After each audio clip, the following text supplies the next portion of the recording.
It's the plate though. It's the LeGeyt. Yeah. Because I'm trying to dress down. It's more incognito stuff.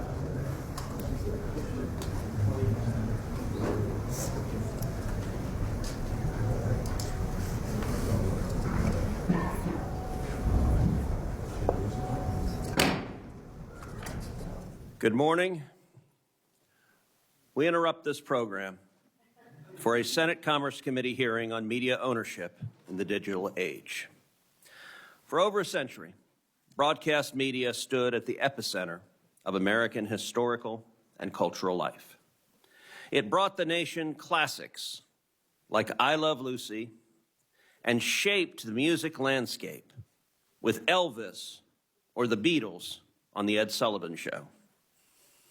Twitter being what it is, I watched the Beatles on The Ed Sullivan Show yesterday. And wow, they were young. It showed Americans the realities of war, the wonder of the Apollo 11 moon landing, and the defining political moments of their time. From the Nixon-JFK debate to President Reagan's clarion call to tear down this wall. Through these shared viewing experiences, broadcasters helped to embed iconic moments in the collective American consciousness. The media's power to frame events and shape public perception is substantial.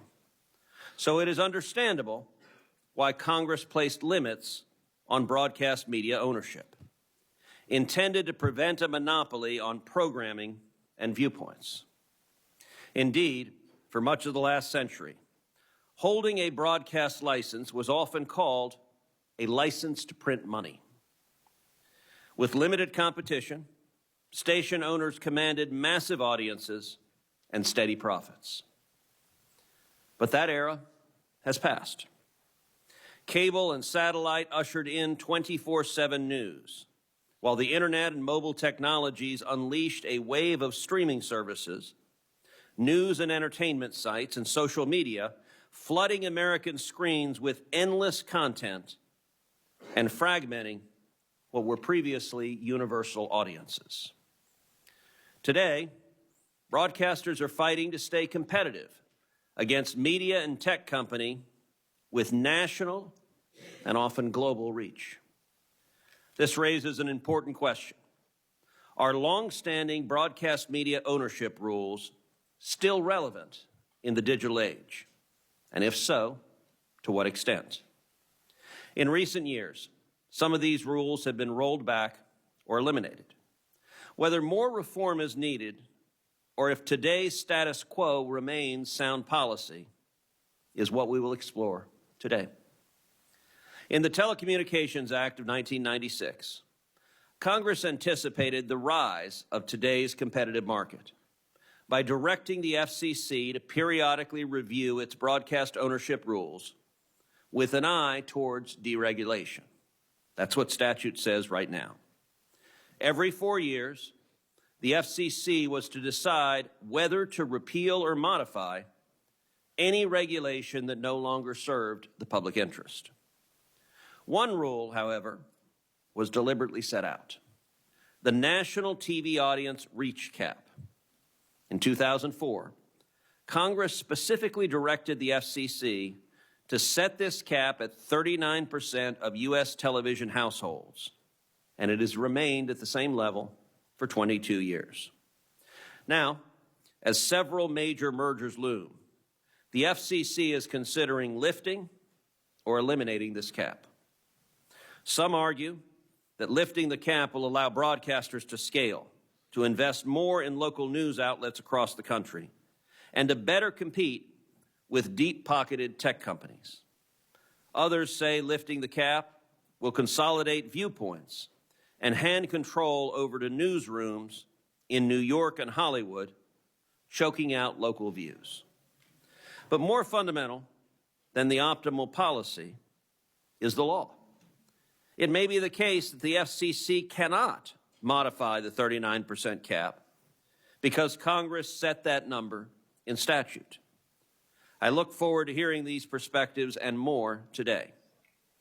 If there's one thing that's clear, it's this. Current media ownership rules were written in a vastly different technological age.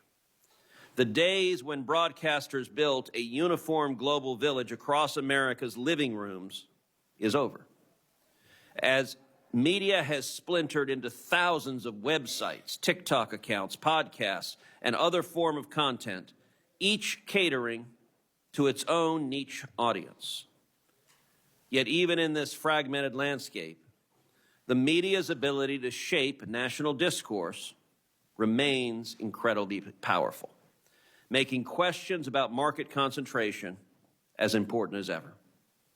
This hearing is designed to inform Congress in answering these questions. Should Congress revisit underlying statutes, and does the FCC have appropriate authority or flexibility to address today's evolving media landscape? I'm grateful to our witnesses for being here today to help us in this effort. And I now turn to Ranking Member Cantwell. Thank you, Mr. Chairman, and thank you for calling the hearing and the witnesses to be here today. This is a subject that generally I would say I care a lot about, and I do think that today we'll get into a pretty big debate about the amount of digital content now in advertising and controlling that market. I also think we'll hear a lot about why it's not a good idea for consumers to have so much content behind paywalls and them not being able to access it. I think the first two witnesses will agree on that. I'm not sure they're going to agree on other things, but they are going to agree there.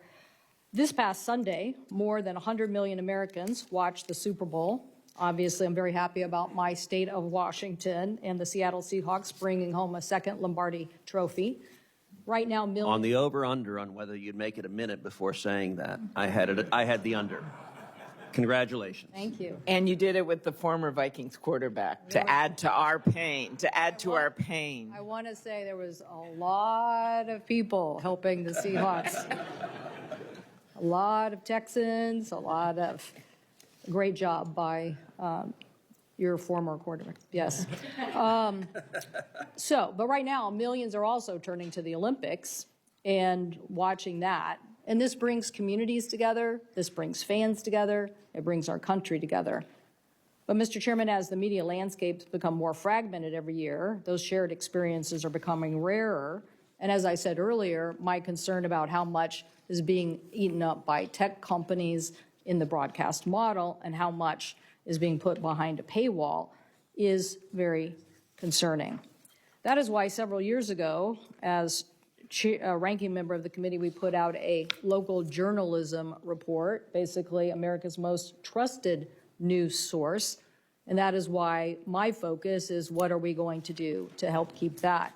From the report, it says modern economic literature views this through the lens of, quote, information economics, or asymmetrical information, which is now recognized as the basic tenet of economics. Basically, what we're saying is if you don't have a lot of competition on information, you're not going to get perfect information. You're going to get distorted information. So, as the report says, in terms of economists across the political spectrum agree that increased reporting on local conditions leads to fairer prices for goods, a decline in local journalism, and ensuring decreases in available information result in market inefficiencies. So, today, I'm here to fight for local journalism.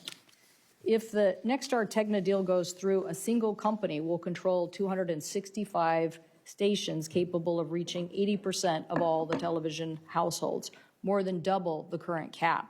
And for nearly half of their audience, 100 million people, Nexstar would own 2 or more stations in a media market. Now that concerns me. To me, that is not more local voices, that is fewer.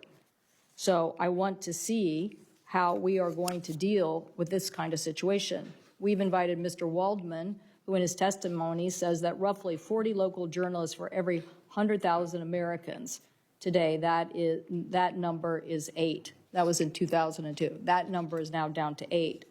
So the decline is not just limited to small outlets. Just this week, we saw a massive layoff at the Washington Post. This includes cutting over half the journalists covering local DC news. So if flagship national institutions are struggling, imagine the pressure on small local stations and newspapers. So creating in my opinion, the need for more stability and accountability, not less competition. So the important thing that we are here today to talk about is that local news is quite literally, in my opinion, the seed, corn seed, if you will, for AI. You can't have perfect information if journalists aren't creating it, but yet we know that AI is consolidating that data and all of that information. And if before they weren't compensating for that, now they certainly are perpetrating a business model that will make that even less clear. Mr. Walden describes we are in a vicious cycle. Less local news makes AI less accurate, and it makes local news less viable. So we have to fix this. So that is why I introduced the Bipartisan Copied Act with Senator Blackburn to stop AI companies from using journalist content without their consent, why we support, and Mr. Waldman and I were just discussing, tax credit, where states are using tax credits for local journalism, as we have proposed.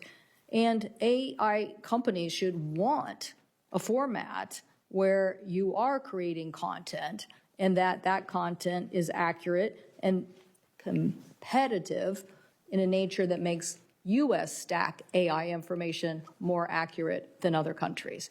That's, to me, seems the goal.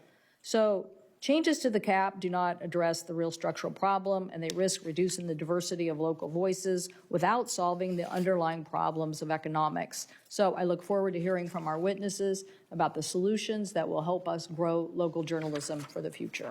Thank you, Mr. Chairman. Thank you. Now I'd like to introduce our witnesses for today. Our first witness is my friend Chris Ruddy, Chief Executive Officer of Newsmax, an American conservative news media organization. Our second witness is Curtis LeGeyt, President and Chief Executive Officer of the National Association of Broadcasters, where he advocates on behalf of America's television and radio broadcasters. Our third witness is Thomas Johnson, partner and co-chair of the Issues and Appeals practice at Wiley Ryan LLP. He previously served as general counsel at the Federal Communications Commission. Our final witness is Steve Waldman, founder and president of Rebuild Local News, a nonprofit focused on vitalizing local news across America. Mr. Ruddy, we'll start with you.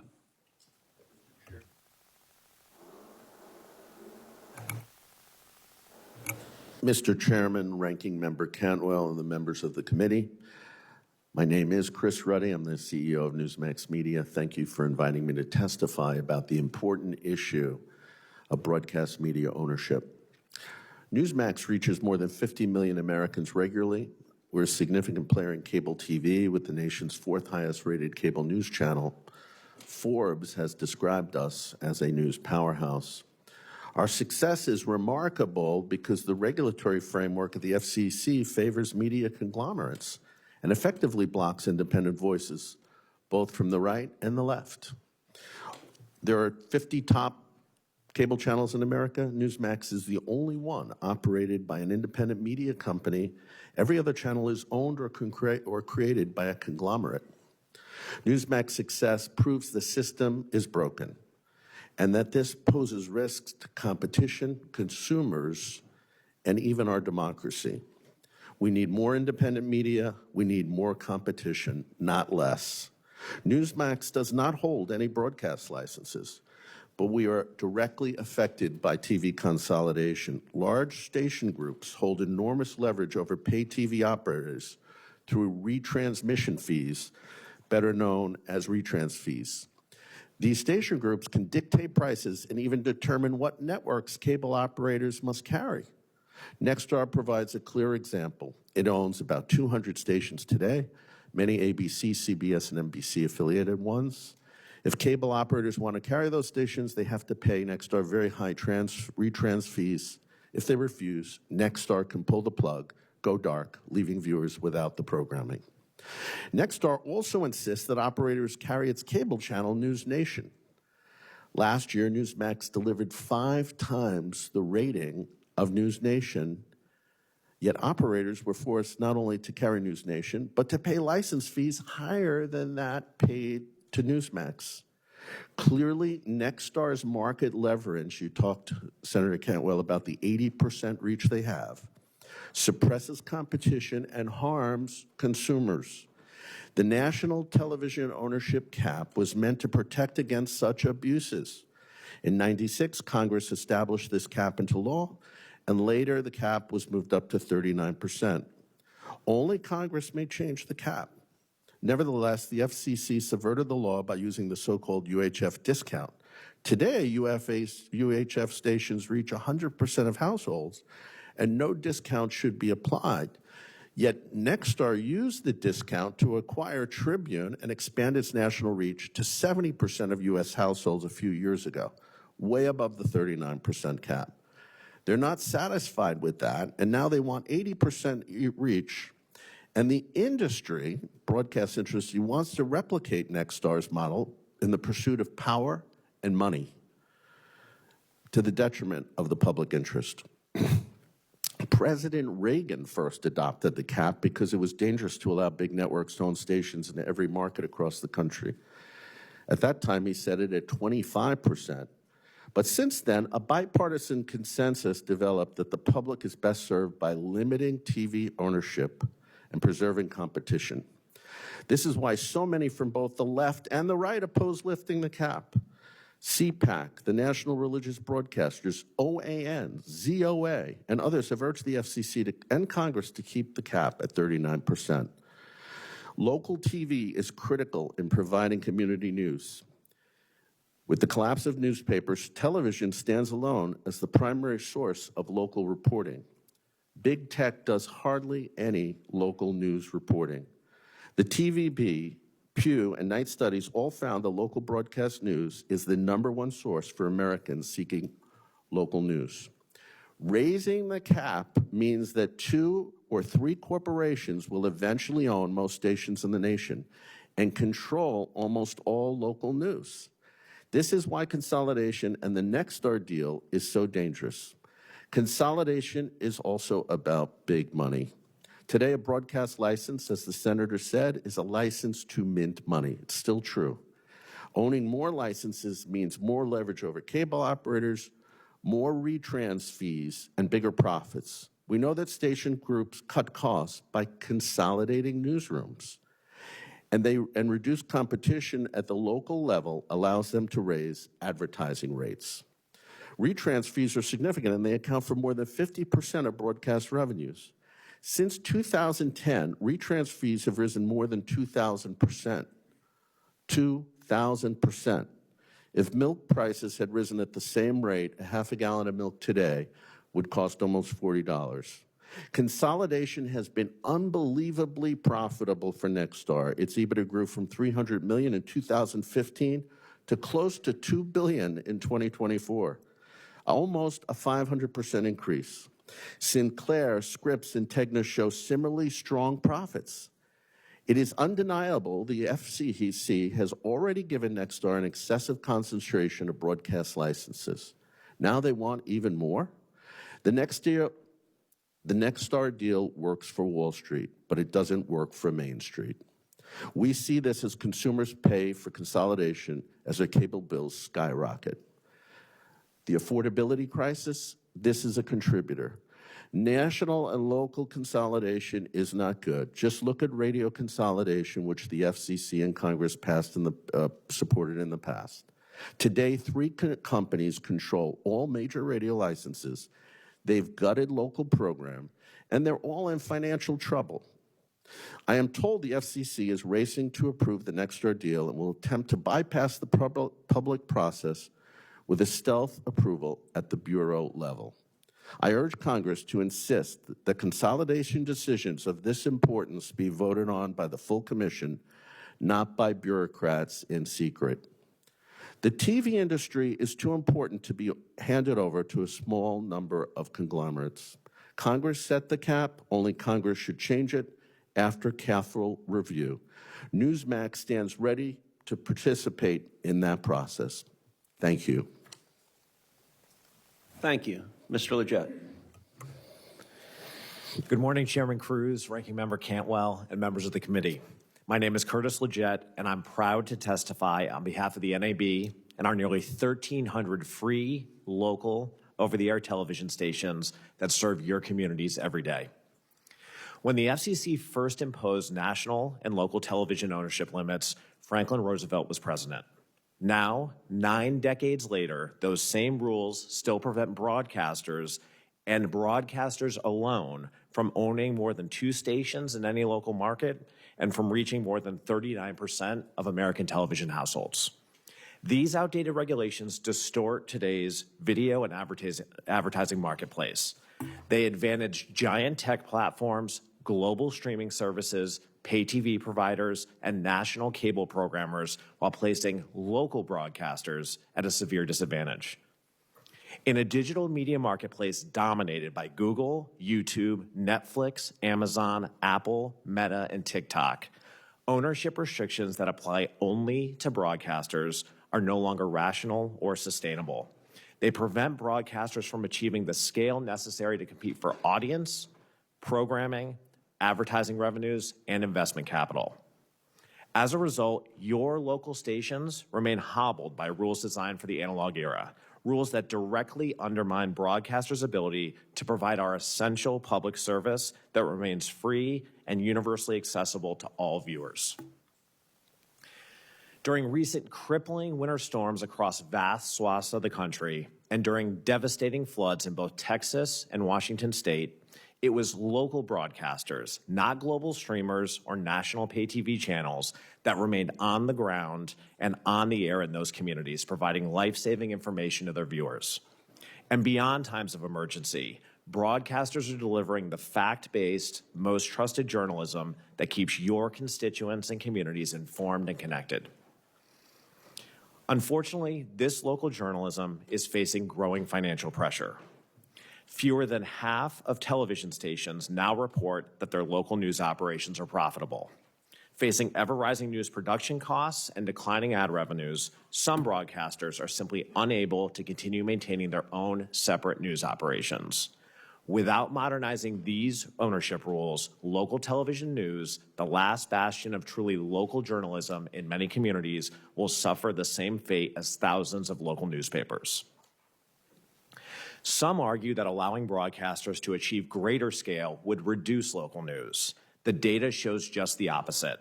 Over the past decade, as broadcasters gained modest additional scale, the number of local news telecasts and hours of locally produced news increased substantially. From 2011 to 2023, local news telecasts increased by more than 40%, and total hours of local news grew nearly 50%. Scale allows broadcasters to invest more heavily in journalism, not less, but it's not enough. Outdated rules also limit broadcasters' ability to provide viewers access to marquee sports and entertainment. Instead of subscribing to a news streaming service every time they want to watch a game, viewers overwhelmingly prefer to watch sports on broadcast television. However, keeping broadcasters artificially small makes it harder to compete for increasingly expensive sports rights against our unregulated streaming rivals. Broadcasting share of viewership is already less than half our streaming competitors, and this decline will continue as premium sports content further migrates behind streaming paywalls. In conclusion, localism is a vital but expensive American value. Competitively hobbled TV stations lacking sufficient resources will not provide quality local journalism, emergency information, valued sports, and programming that your communities depend upon. For these reasons, we urge Congress to support the FCC's efforts to eliminate the outdated broadcast TV ownership restrictions that no longer serve the public interest. I want to personally thank the many members of this committee, as well as President Trump, who have publicly supported us on this issue. Congress should flatly reject arguments from a single national programmer subject to no similar restrictions and who invests $0 in your local communities. Thank you again for the opportunity to testify today. I look forward to your questions. Thank you. Mr. Johnson. Chairman Cruz, Ranking Member Cantwell, members of the committee, thank you for the invitation to testify here today. This hearing is timely as the FCC considers whether to repeal obsolete ownership rules that are preventing local broadcasters from fairly competing in a media environment dominated by the national networks, social media platforms run by big tech, and online streaming services whose content does not always reflect the views of everyday American communities across the country. Mr. Chairman, as the former general counsel of the FCC during the first Trump administration, one of my proudest moments was persuading the U.S. Supreme Court to take and ultimately decide by unanimous vote a case that upheld Chairman Pai's landmark media ownership reforms for the digital age, including outdated prohibitions on newspaper and broadcast cross-ownership. Now, under Chairman Carr's leadership, the FCC is continuing the important work of reviewing the agency's remaining ownership rules. In my view, all of these prescriptive rules are outdated and ought to be repealed. And chief among these is the National Television Broadcast Ownership Cap.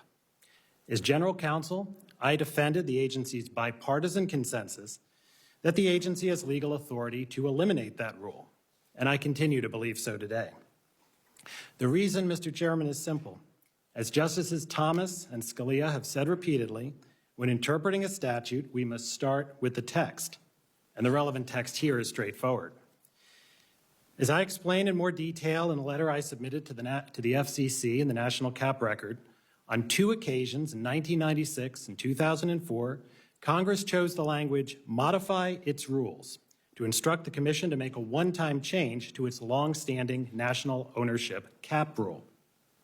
The Court of Appeals here in D.C. looked at the language in the 96 Act and concluded that it was, quote, only the starting point from which the Commission was to assess the need for further change. If Congress intended to eliminate that discretion, the court reasoned, quote, it need only have enshrined the cap in the statute itself. Only 2 years later, in 2004, Congress directed the Commission to change the national cap level again, but kept that modify its rules formulation in place. Now, that was not accidental. Congress had before it 2 bills that would have expressly codified the cap, as the D.C. Circuit suggested, but adopted neither proposal. Congress's choice of words to direct a one-time rule change rather than impose a mandate, as it has in other parts of the Communications Act, even with respect to broadcast policy. Those words matter. Now, I believe the FCC not only can modify the cap, but it should do so. During the early days of the cap, as you mentioned, Mr. Chairman, Americans still got their news and other programming primarily from one of the so-called Big 3 broadcast networks. The FCC hoped that limits on audience reach would help ensure against those then dominant voices monopolizing the marketplace. But advances in technology have turned that original rationale on its head. Those networks increasingly distribute programming through their own streaming platforms, none of which are subject to the FCC's rules. Ironically, a rule originally intended to constrain the power of large networks now provides them with a competitive advantage over smaller local stations. Meanwhile, more than half of Americans today get their news and entertainment from streaming services, social media, and virtual MVPDs like YouTube TV for the first time, none of which are subject to this audience reach limitation. Imagine a rule that Hulu, Netflix, Facebook could only reach 39% of the population. They exceed those numbers today and would have to divest. But that's the world in which local broadcast lives. Broadcast stations do have one advantage. As you mentioned, Senator Cantwell, they remain the source of news and information that Americans trust the most. Local newsrooms provide unbiased reporting, free from algorithmic bias and politicized environments that infect a lot of online discourse. Eliminating the cap would provide stations with flexibility to take advantage of economies of scale to help them compete more effectively with today's modern media behemoths. It would also benefit viewpoint diversity. Affiliate groups that represent a broad cross-section of Americans would have more leverage to demand programming from networks and streamers that reflect conservative and moderate values, not only the progressive values of content creators in places like Hollywood and New York. Now, even without the cap in place, broadcasters involved in an acquisition would still have to undergo the same competition review at the Department of Justice as every other sector of the economy. Indeed, broadcasters uniquely have to undergo a separate public interest review at the FCC, which historically has considered issues like localism and viewpoint diversity that national cap proponents have talked about. In conclusion, good deals that would otherwise be blocked by the 39% cap could get approved, while bad deals would not. Or as President Trump put it this past weekend, letting good deals get done will result in, quote, more competition and at a higher and more sophisticated level between local affiliates and national TV networks. I again thank the committee. I look forward to your questions. Thank you. Mr. Waldman. Thank you, Chairman Cruz, Ranking Member Cantwell, and other committee members. On average, 2 newspapers close every week in the United States. 3,500 have shut down in the last 20 years. And perhaps most importantly, in the last 20 years, there's been a 75% drop in the number of local journalists. That's in print, TV, digital. And the consequences for communities are really alarming. Studies show that areas with less local news have more corruption, more government waste, less civic involvement, less volunteering. People know a lot about national controversies, but not all that much about local issues, what the mayor did this year, or even what the mayor's name was. And there's one more thing that's a bit harder to measure, but so important, is the vacuum is being filled by social media and national news, which are leaving communities more divided. As Senator Moran said last week about the Plainville Times, national journalism has the habit of tearing us apart. Community journalism pulls us together. Yes, media consolidation is one of the causes. For instance, private equity firms in New York acquired lots of newspapers, then laid off the local reporters in the rest of the country. But the primary cause is the internet. Advertisers shifted spending toward Google, Facebook, and other tech platforms, and then used their market clout to restrict competition and provide less revenue to local publishers. And now comes another body blow, artificial intelligence. AI will further deplete the revenue of local news outlets. AI companies will suck in the local news content to train and ground the AI assistants, which then provide full answers instead of linking prominently off to the publisher websites. And those click-throughs are what have generated the traffic and the revenue for the local news outlets. When the Washington Post announced its cuts, which included a 70% cut in the Metro staff, they noted that their search traffic had dropped by half in 3 years. And by the way, these drops in traffic are at conservative websites as well. But here's the horrible paradox of all this. As AI erodes local news businesses, that hollowness in turn will make it worse, will make AI worse. AI works well when it has massive amounts of data, but it really struggles when it's confronted with the condition called information scarcity, and local news suffers from that ailment exactly. Studies show AI routinely provides inaccurate information on local matters, and when malicious players are producing deep fakes and there are no local watchdogs, those will run rampant.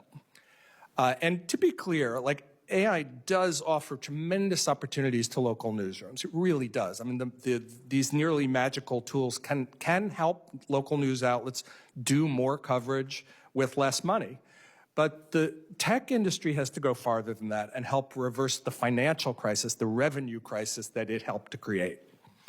And I think there's a few ways to think about that. First, AI companies must compensate local news organizations, including the small and medium-sized ones, for the content they use. Many of them have made deals with big media chains, but so far have left out thousands of smaller players.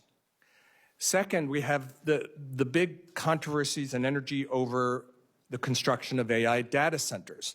Well, there's an opportunity there too. Here's an idea. Have each data center contribute some money, a one-time donation to a community foundation to create an endowment that would help pay for local reporters. And those reporters can do the follow-up. Did the AI companies actually buy from local businesses, as they said they would, or hire locally? Or did they pay their way on electricity, as they said? And finally, AI companies And social media platforms should pay, I believe, a mitigation fee to help finance the revival of community news. Even a tiny fee could help pay for something like Senator Cantwell's bill that would provide tax credits for the hiring of local news, or tax credits for small businesses that advertise in local news, which is an idea we're seeing Republicans push in New Hampshire and Kansas right now. Now, on the local TV ownership caps, our group has not taken a position on the question of whether or not FCC has the authority to do the caps on their own, but I would say this. First, I actually have some sympathy for both of these arguments. It really is true that local TV news is incredibly important. In some places, it's the only thing left. And so we really agree that this ought to be looked at through the prism of whether or not it helps local news. On the other hand, there really is a lot of evidence that consolidation has gone in the other direction and actually hollowed out some newsrooms. So my advice would be to look at that question through the prism of whether it's good or bad for local news, and specifically look at whether it maintains or increases or reduces the number of local reporters and editors, not the number of hours. Because if you have less local reporters and more hours, what you actually have is more superficial local news or more copying. So really look at the kind of capacity. And I think time is running out. We need to reverse this before nothing's left. We, at heart, need more human reporters living in the communities, accountable to and listening to their neighbors. And for that revival to happen, the biggest technology companies must quickly step up as well. Thank you. Mr. Ruddy, let's start with you. You said in your testimony that News Nation has more than 5 times fewer viewers than Newsmax does, but that Newsmax nonetheless is paid substantially less for its content, even though it is producing 5 times more viewers. Those are striking numbers. What's the cause of that? Market leverage and market power. News Nation is owned by Nexstar, and Nexstar owns today about 200 TV stations. And they go in with the cable operators to negotiate their agreements for those TV stations. They have incredible leverage because they have so many stations.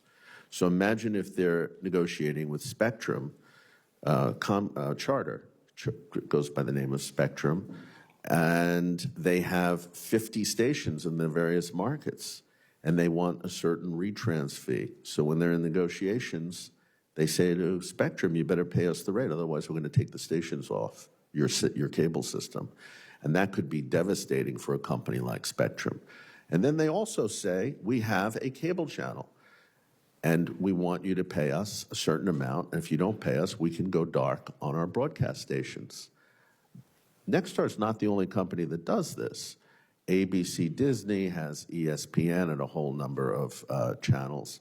Fox has a whole number of channels, and they all use and wield the leverage of their broadcast stations to get high fees for their cable channels. I'm an independent media company. I don't have the leverage that these broadcast companies. So one of the reasons we had the cap was to reduce the leverage so that they couldn't overpower the cable operators. And this is why cable bills are up over 100% in recent years, because of the immense power that these companies have. Mr. LeGeyt, do you agree with Mr. Ruddy? Do you agree that it is market power that is resulting in higher fees being paid? Absolutely not. I represent, at the National Association of Broadcasters, Nexstar's broadcast interests. So I can't speak to News Nation. But what I can say is this. When you look at the media landscape, we are distant stars in the solar system that is Meta, Google, Apple, Amazon, Netflix. Right now, this administration is reviewing a deal that would merge 2 streaming behemoths, right? Netflix, Warner Brothers, and I point that out. Mr. LeGeyt, let me focus you on the specific question that I'm asking, which is, do you agree that the numbers Mr. Ruddy provided are accurate, namely that Newsmax has roughly 5 times as many viewers as News Nation, and that News Nation is paid more money than Newsmax is. Are those numbers accurate in your understanding? So I don't have the viewership numbers in front of me, but I will stipulate to that if he's documenting those. And I don't have any visibility into News Nation's programming fees. That's not publicly available information. Then let me ask, assuming those data are correct, do you have any explanation for why that would be the case other than market power? That explanation seems plausible to me. Is there another one other than leveraging the market power to extract those higher fees? I'm focused on ensuring that Nexstar actually has the market power it needs to compete with big tech, which has siphoned away from Nexstar and other broadcasters. You don't want to answer that question. That's okay. Let's move on to a different question. This is a question for both Mr. LeGeyt and Mr. Ruddy. There's been a lot of discussion about local news. I agree local news is critically important. In both of your views, would eliminating or raising the media ownership cap strengthen or weaken local news, and would it increase or decrease diversity of views on air? Mr. LeGeyt. It would both increase competition for and production of local news, and it would increase diversity of voices. And the reason is simple, that right now broadcasters are simply stifled in their ability to compete in this landscape. You have rules premised on the notion that broadcasters only compete against other broadcasters for advertising dollars, for audience, and for programming. And we know that that is not the case. Over the course of the last 20 years, 70% of the local advertising marketplace has been siphoned away from traditional media by big tech. We are competing for programming, NFL games with Netflix and Amazon, and we're competing for audience with all of these streaming services.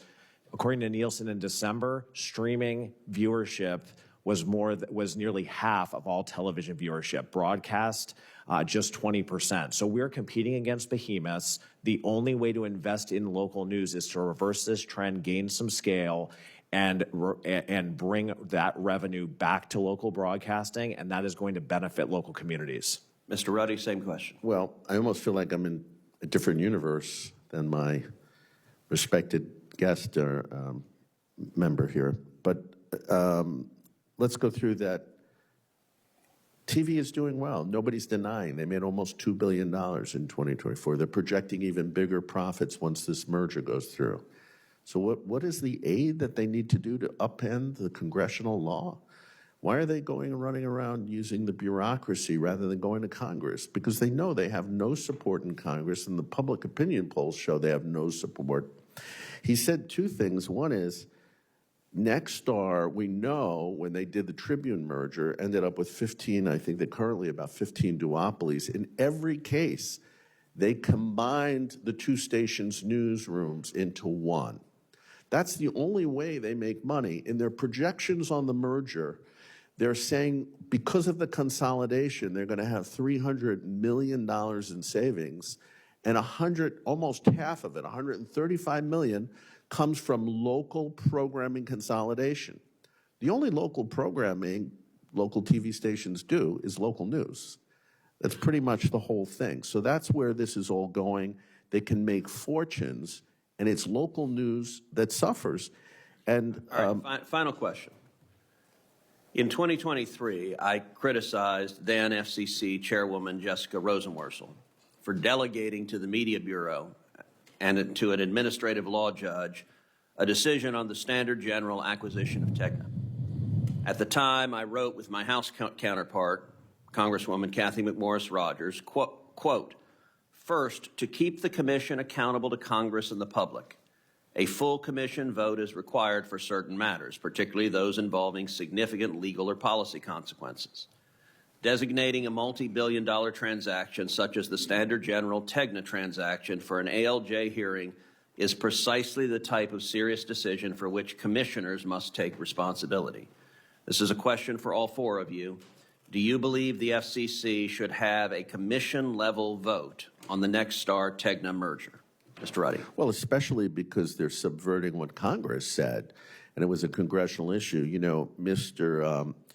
Johnson worked for Ajit Pai when he was chairman. Ajit said, he was Trump's chairman at the time. He said several times, It was congressional law. He didn't like the law, but he said we had to, his words, the law must be obeyed.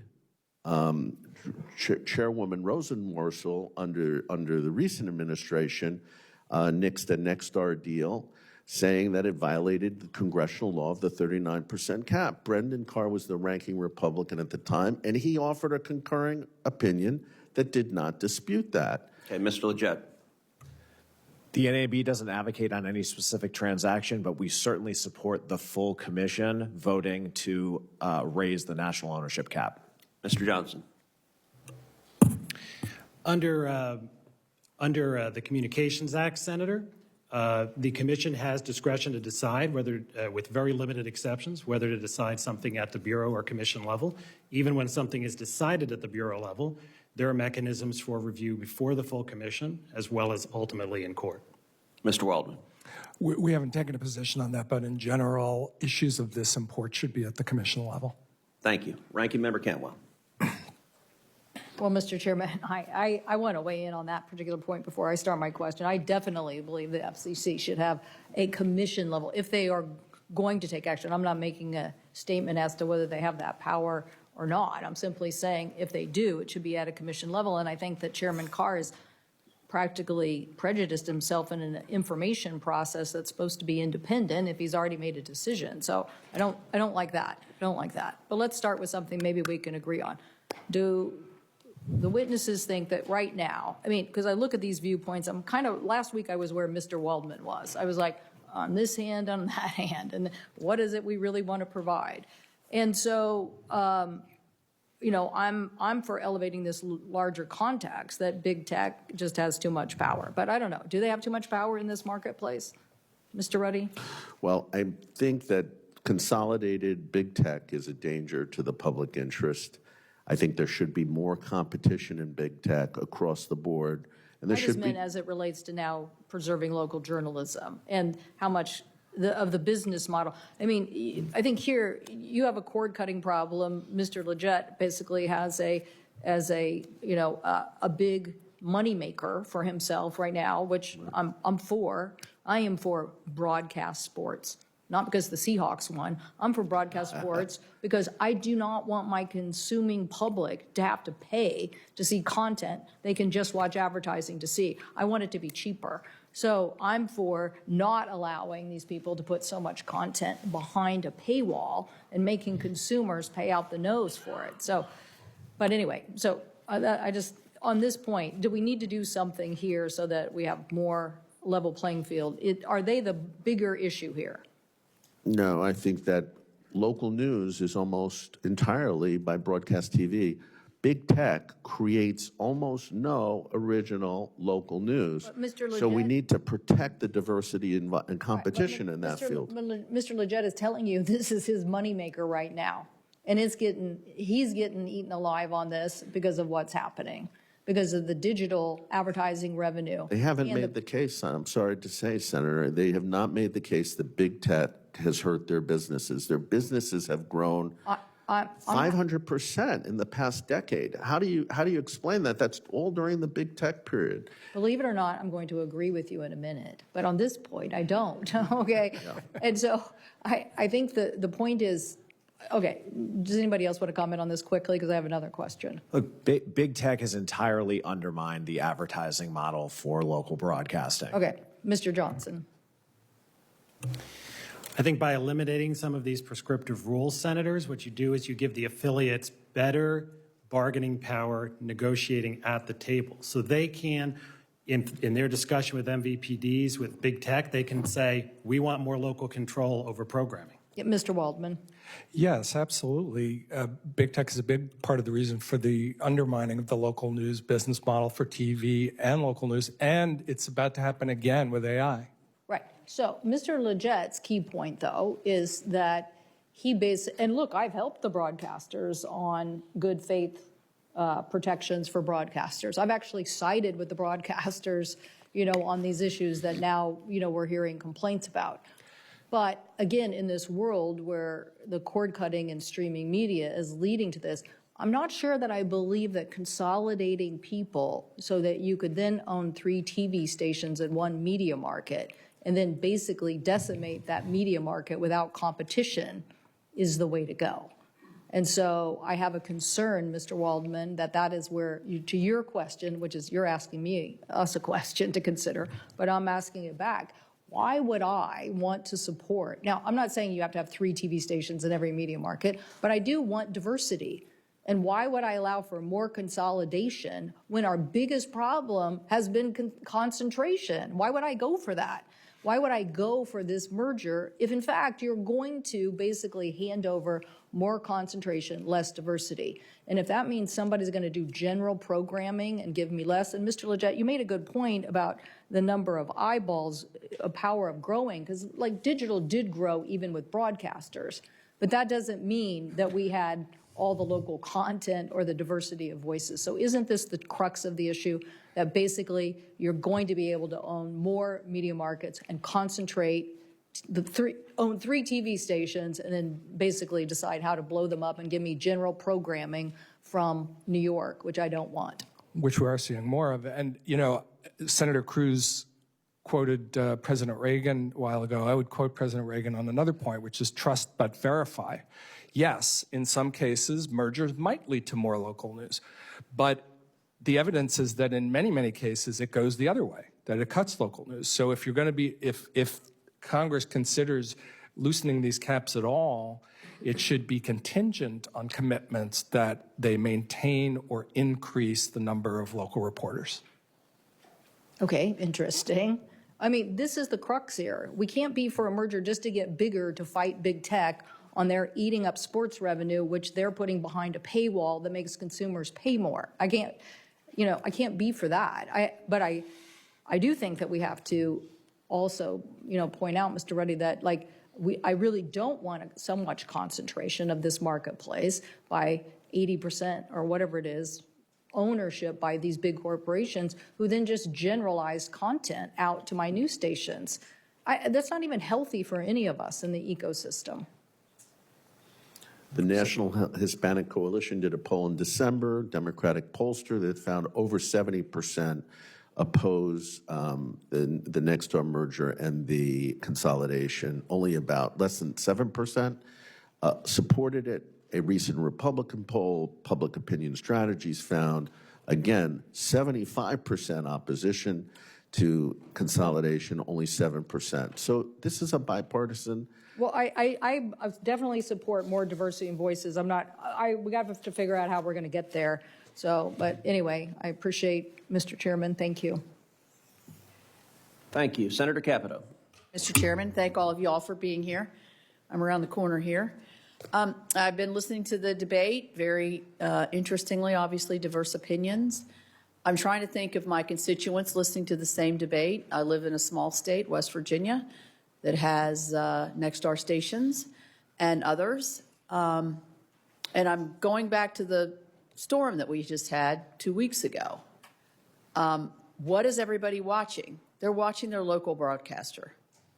They want to find out what roads are closed, what schools are closed, what can we anticipate coming forward. And, we all laugh about, when you get older, like I am, you're all watching the Weather Channel all the time, or the weather of your local weather. This is really important for local broadcasting. I agree with Senator Cantwell that sports aspect of it is a huge aspect for a small state, because we can't access, sometimes if you don't buy the Big 12 network, you can't watch West Virginia University play, which is like our pro team.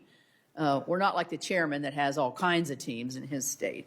So, or Super Bowl winners like the ranking. I'm trying to get in good with both of them, if you can tell. So if I'm sitting there and I've just experienced, and I'm watching this hearing, I'm going to give it to all 4 of you because I'm interested to see how would your position help those people that desperately need to have that local programming in times of emergency, weather outages, and all other political news and everything. How would, and we'll start with Mr. Ruddy. Okay, well, let's imagine in one of those markets in your state, Senator, Nexstar owned 2 to 4 of the major highly rated stations, because in 30 markets across the country, they will have that type of dominance. And we know that in 15 already, they just merged the newsrooms.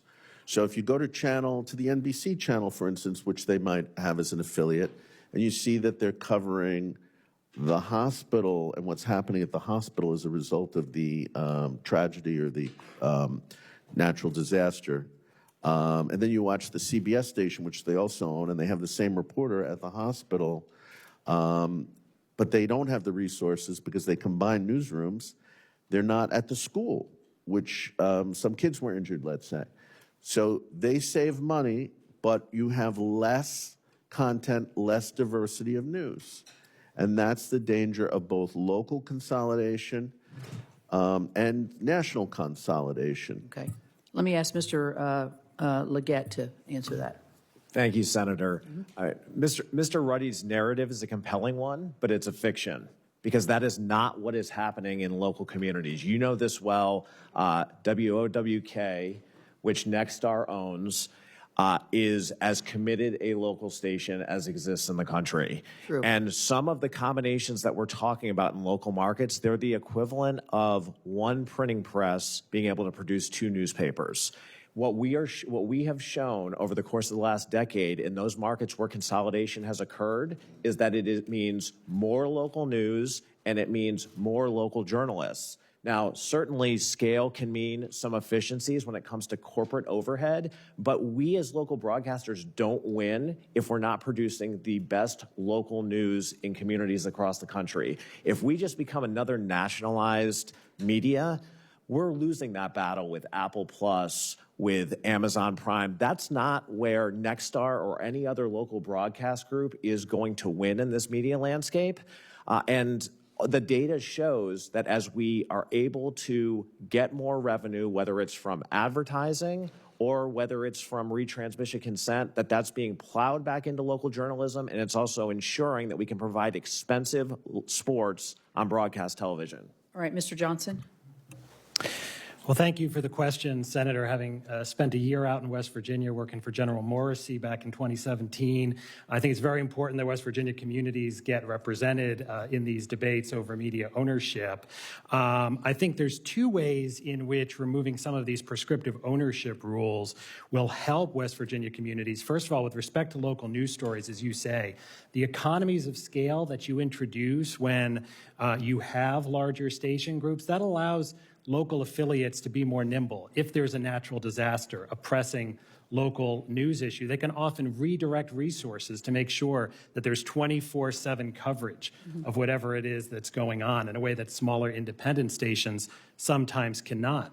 The other thing is it gives affiliates more leverage at the bargaining table, both with the national networks and with streamers and online platforms, or oftentimes right now the networks really have the biggest seat at the table, so that you're asking questions like, can we have more local programming in West Virginia? Can we have more control over programming? That's going to ensure that those stations represent West Virginia values and not just California values. All right, thank you. And then Mr. Waldman, you want to take a swing at that? You know, I think in addition to what others have said, I would say, I know the topic of this hearing is the broadcast consolidation rules, but that's not the only factor that's going to affect whether you have local news in West Virginia. Mm-hmm. And so we do also need to look at the bigger picture here, which is big tech and what's about to happen with it, or is starting to happen with AI, and all the other ways that we can strengthen the local news environment. You know, we see around the country a flowering of new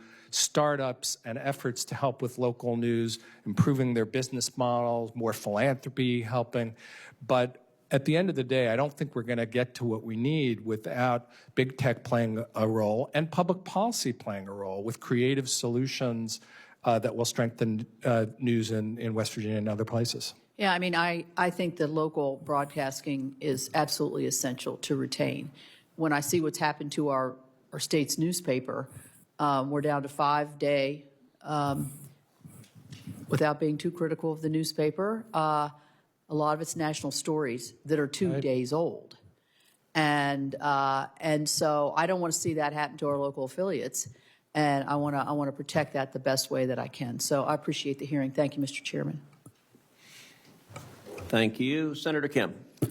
Yeah, thank you all for coming on out here. Mr. Ruddy, I wanted to follow up on something you had talked about. You had talked about the retransmission fees and talking about the challenges there in terms of costs.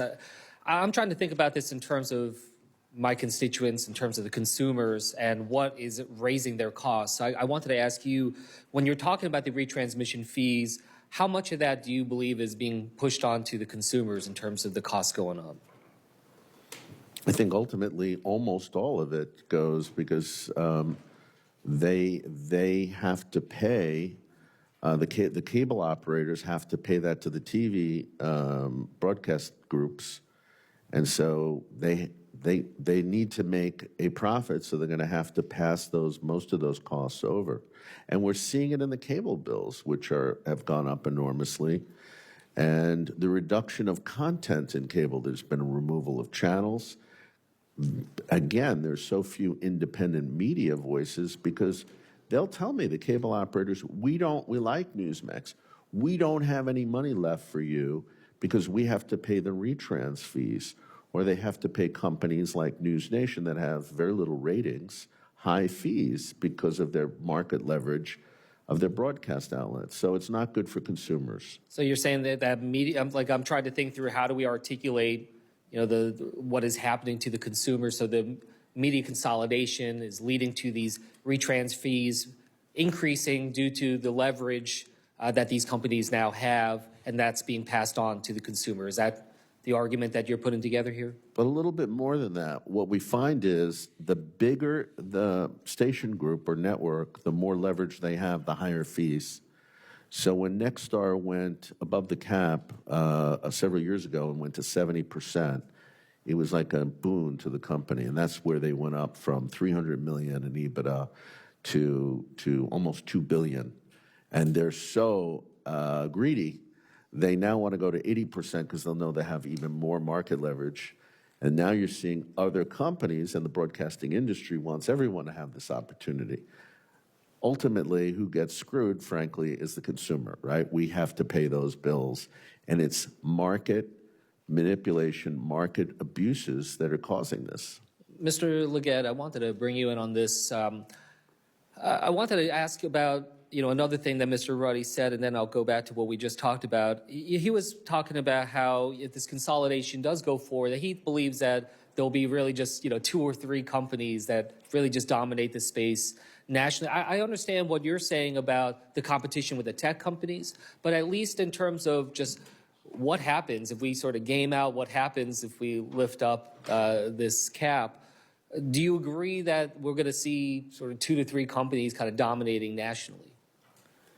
I can't see the future in that regard, but I can tell you that the status quo is untenable. And I think it's important to acknowledge here that that these restrictions on the 39% cap, that's an ex-ante restriction, meaning before you can even get to the merits at the FCC or the Justice Department of making the case for your transaction, you're not at the table if you are proposing a transaction that violates these restrictions. So what the NAB is advocating for is for those ex-ante restrictions to be removed. I also think it's important to acknowledge here that over the last 3 years, industry-wide, retransmission consent revenues have actually decreased year over year.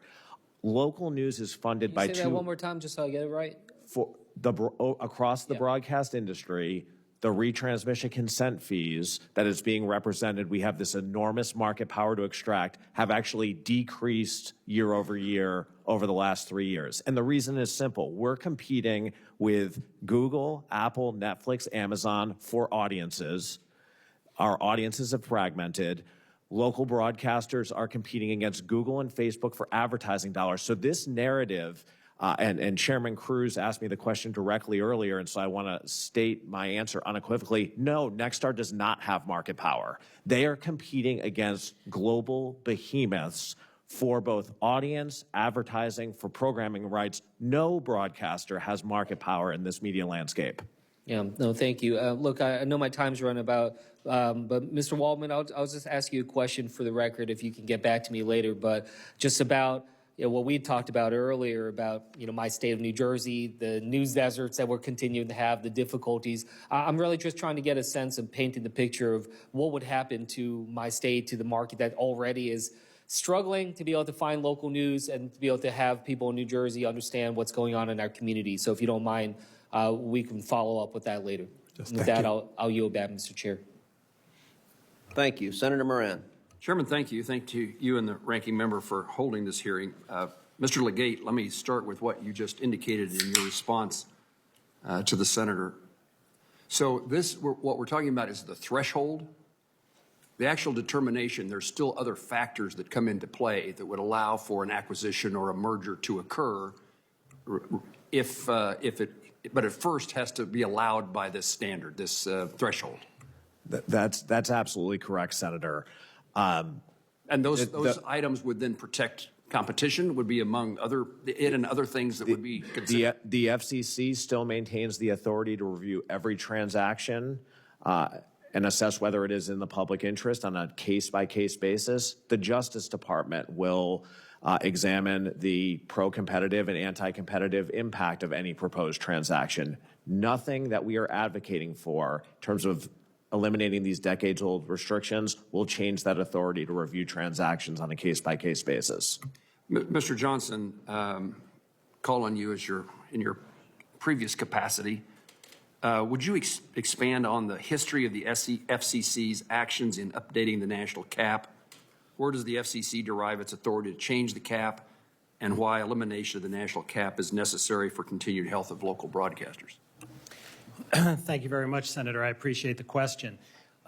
So the FCC has been adopting ownership rules in some version of the national cap since the FDR era, pursuant to its general rulemaking authority to adopt rules to carry out the purposes of the Communications Act in the public interest.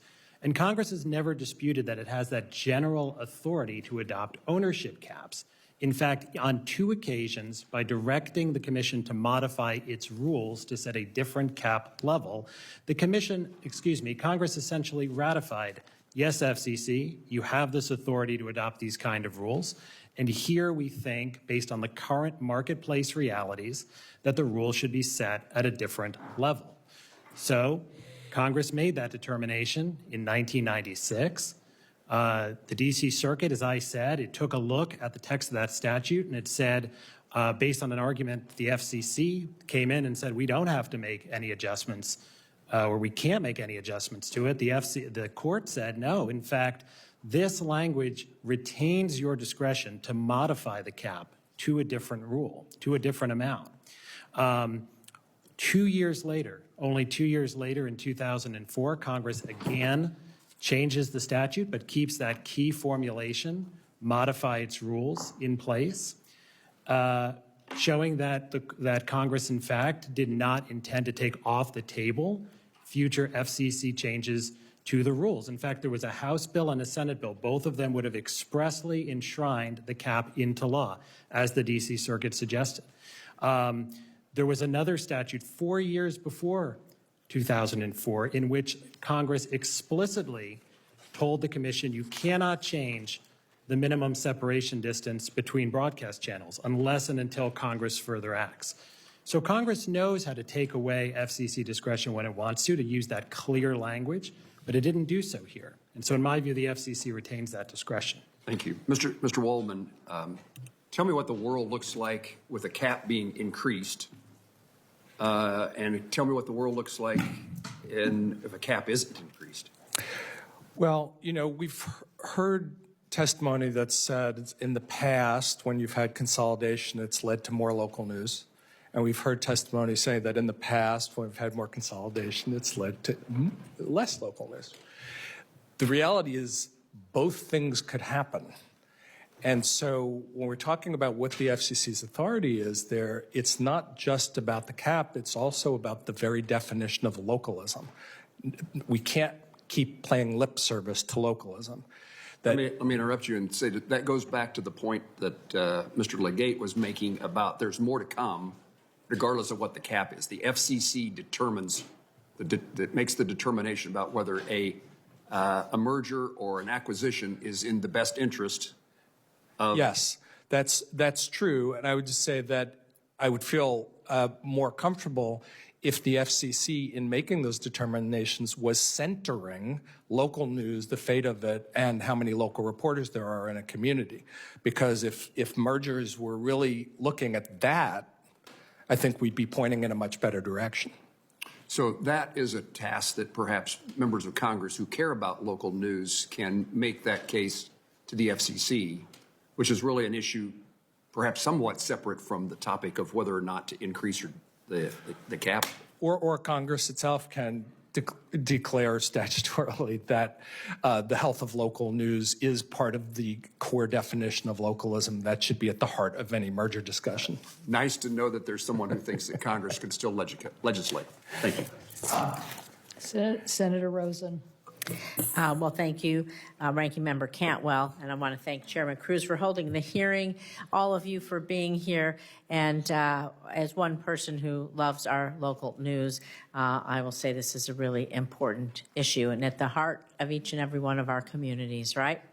Because, and I just want to say the media environment has changed dramatically since media ownership caps were first established and since Congress last changed them in 2004. While the ownership cap may need to be revisited to better align with today's media market, I want to be crystal clear. Just because large corporations like Nexstar and Tegna want to merge, it doesn't mean they can simply ignore the laws that Congress has put in place. In order for there to be a merger that results in ownership above the 39% cap, Congress would have to change the law. So I'm going to have my first question to you, Mr. Waldman. This isn't the first large media merger or media merger attempt that we've seen in recent years, right? So when massive mergers like Nexstar, Tegna have happened, what's been the impact on local jobs, consumer prices, our local newsrooms, and what happens if there are no if there aren't multiple newsrooms in one market? What happens to our local news? What happens to the flavor of our communities and not just our jobs, our union jobs, our jobs around, but again, the fabric of our communities? Well, you know, you see in certain circumstances, you'll have two TV stations, and to a consumer, it looks like there's two different operations, and there may be even competitors, when it's actually they're using the same news broadcast, they're using the same content. So part of what happens with consolidation is you have the mirage of lots of diverse voices, but the reality of less and less original reporting. Mm-hmm. And, you know, whether on the question of whether or not removing the caps would lead to more situations like that or less, you know, the evidence is more in the category that it's going to lead to less. You give someone money, it doesn't determine what they're going to spend it on. And if local news stations or station groups have more clout and more scale, there might be some that would use that for local news, but there's certainly no guarantee of that. And the evidence is actually in the other direction. And so you end up in places like Nevada where, if you look at the whole local news ecosystem, you have the repetition of the local TV, you have the newspapers declining, and the result is like a 75% drop in the number of reporters in Nevada. And I think it's very sad for our communities and for our everybody who lives there. I want to move my next question to you, Mr. LeGeyt, because I want to mitigate the negative impact of the rules changes, because the FCC and Congress established media ownership caps to protect consumer prices, to protect media diversity, protect jobs in journalism. It is, again, I believe, really important foundationally to our democracy.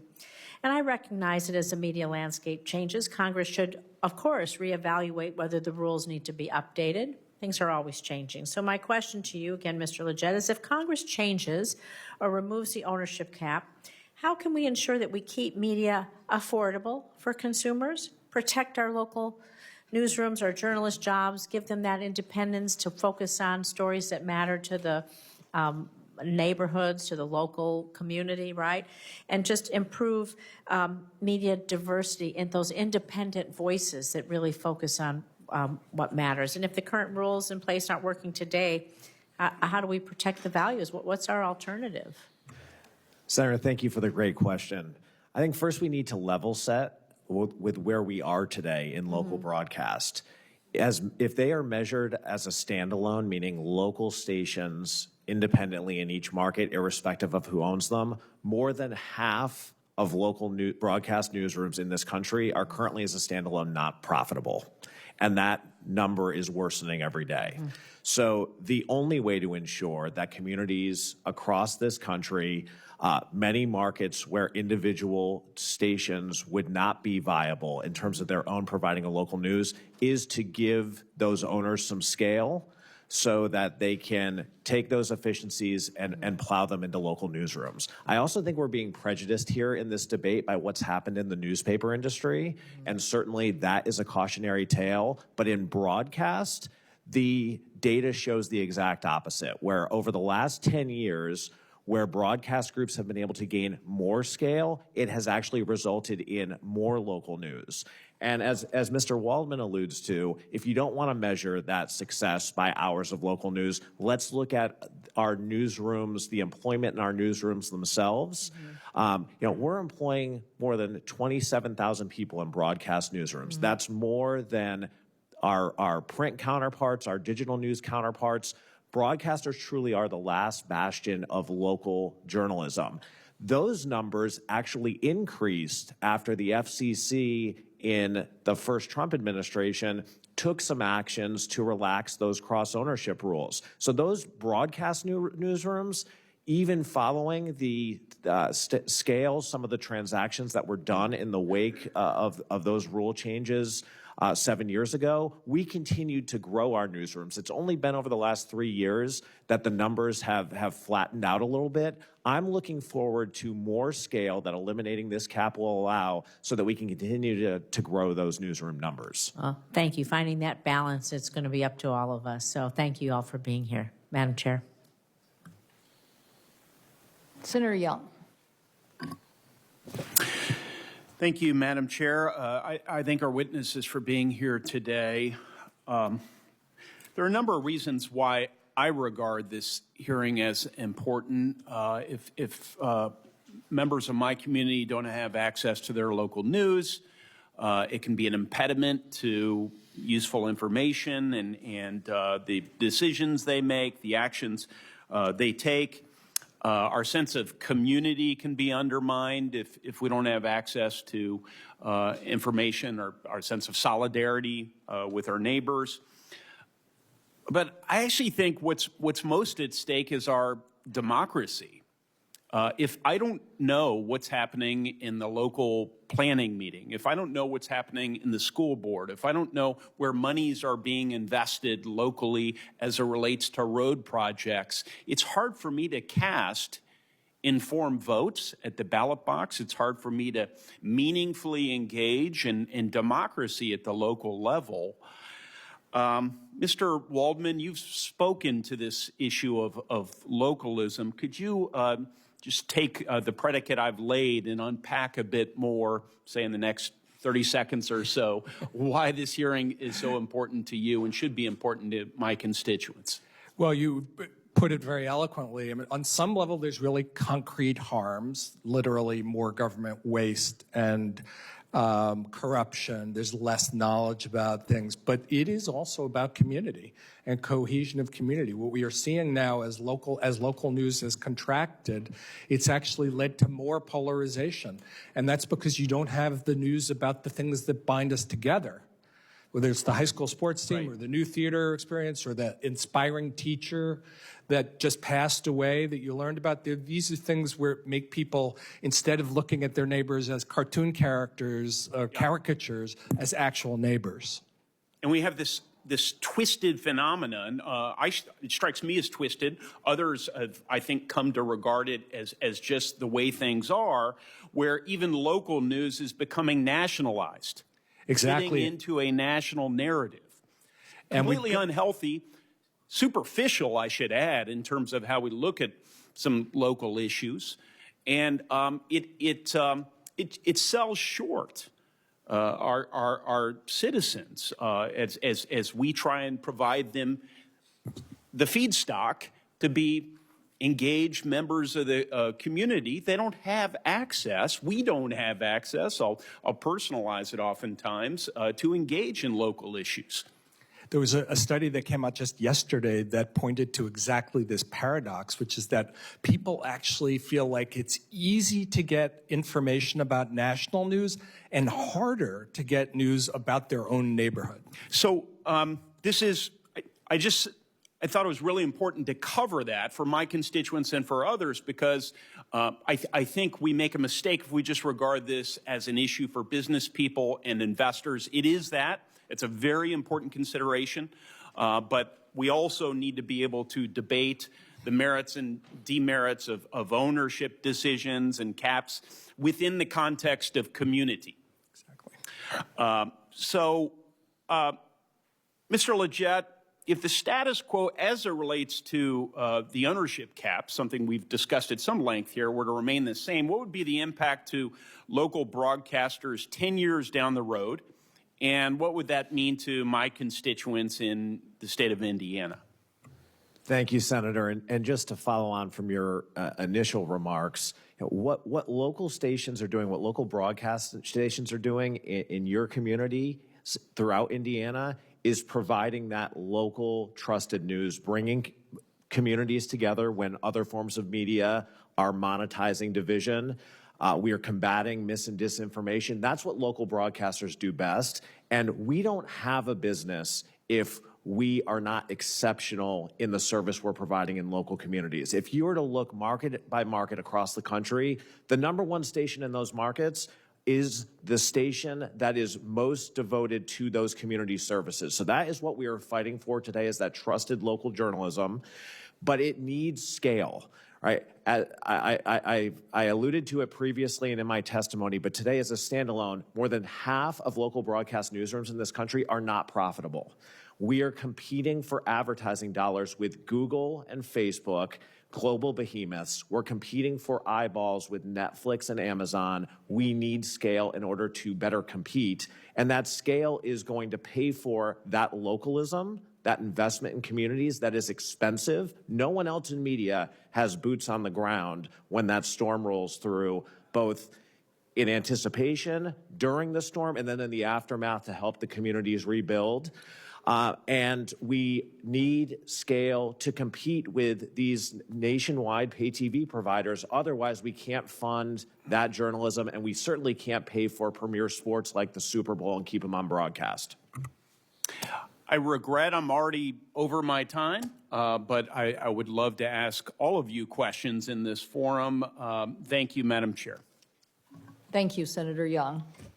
Senator Klobuchar, are you ready? Yes. Okay, great. Senator Klobuchar. Thank you all. I'm sorry I missed some of it. I'll catch up. I was at a ranking member on a hearing in Judiciary. So I guess I'll start with you, Mr. LeGeyt.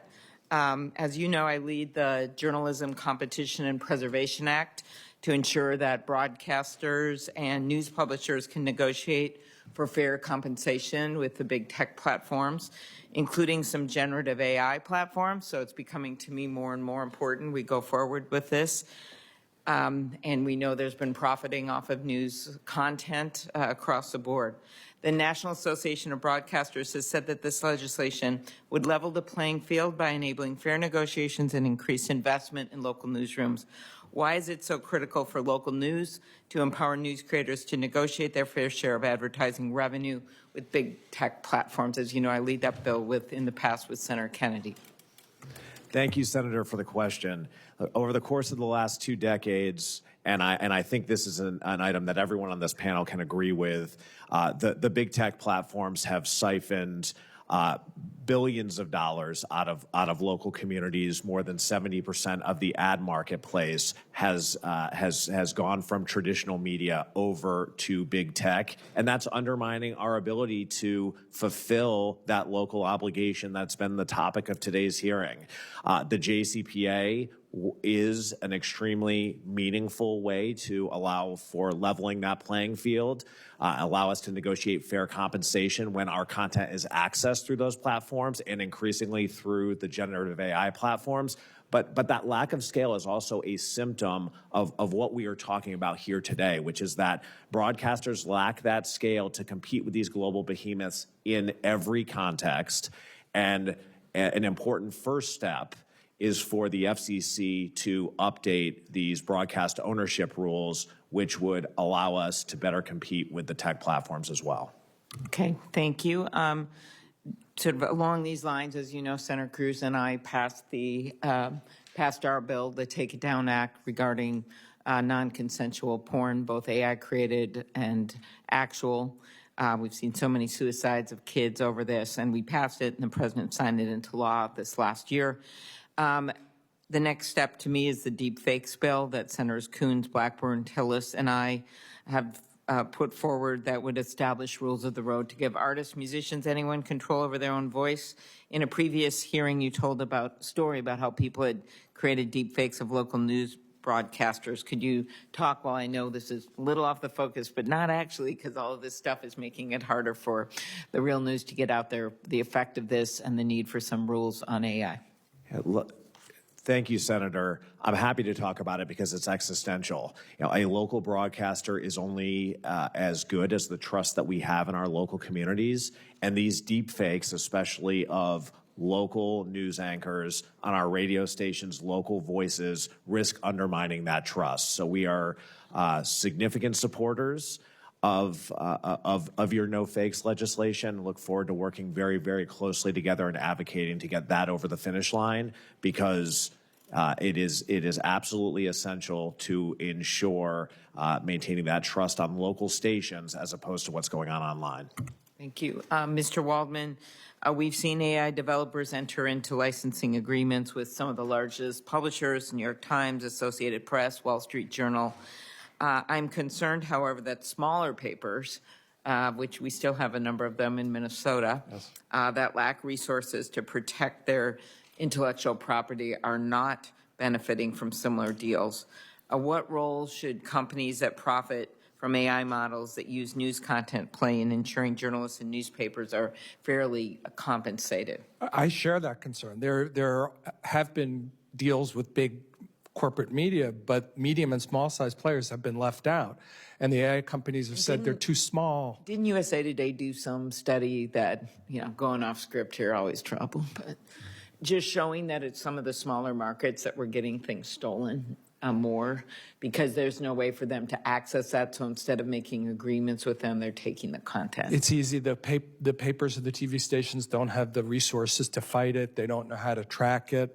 And so, yes, they're being... The AI companies don't have that data on some of the smaller stuff. I know this from checking, like you go in an area, a small town where there's a flood, and they have tons of stuff wrong all the time. Well, that's the great riddle here, is that local news is degrading, AI is making it worse potentially, and that will make AI worse, because AI needs to have accurate local information. So how can we ensure, last question, that smaller newspapers are paid for their content by AI companies? Well, one is bills like yours or other efforts to require that local folks are treated evenly and that they have the ability to organize collectively.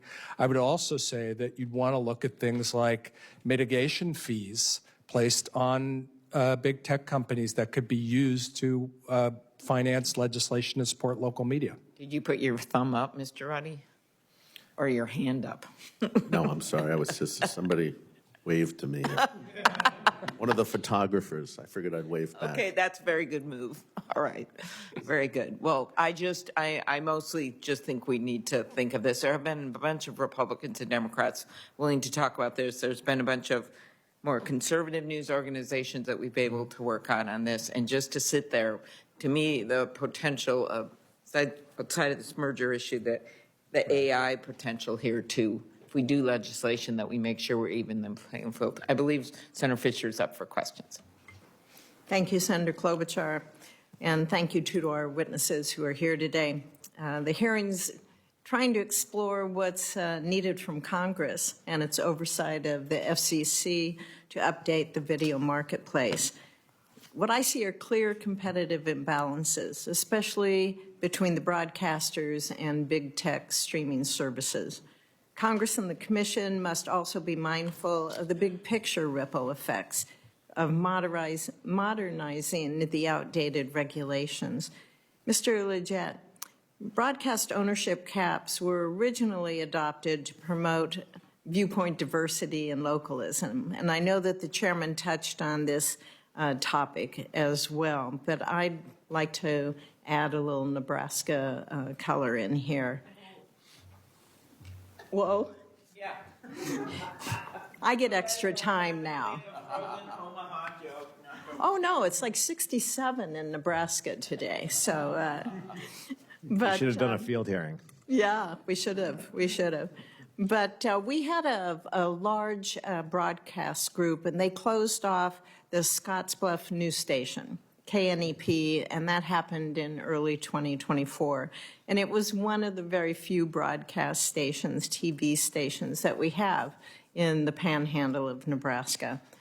Looking at small location stations like KNEP, would lifting the broadcast ownership cap raise or lower their chances of survival? It would increase their chances of survival, very simply.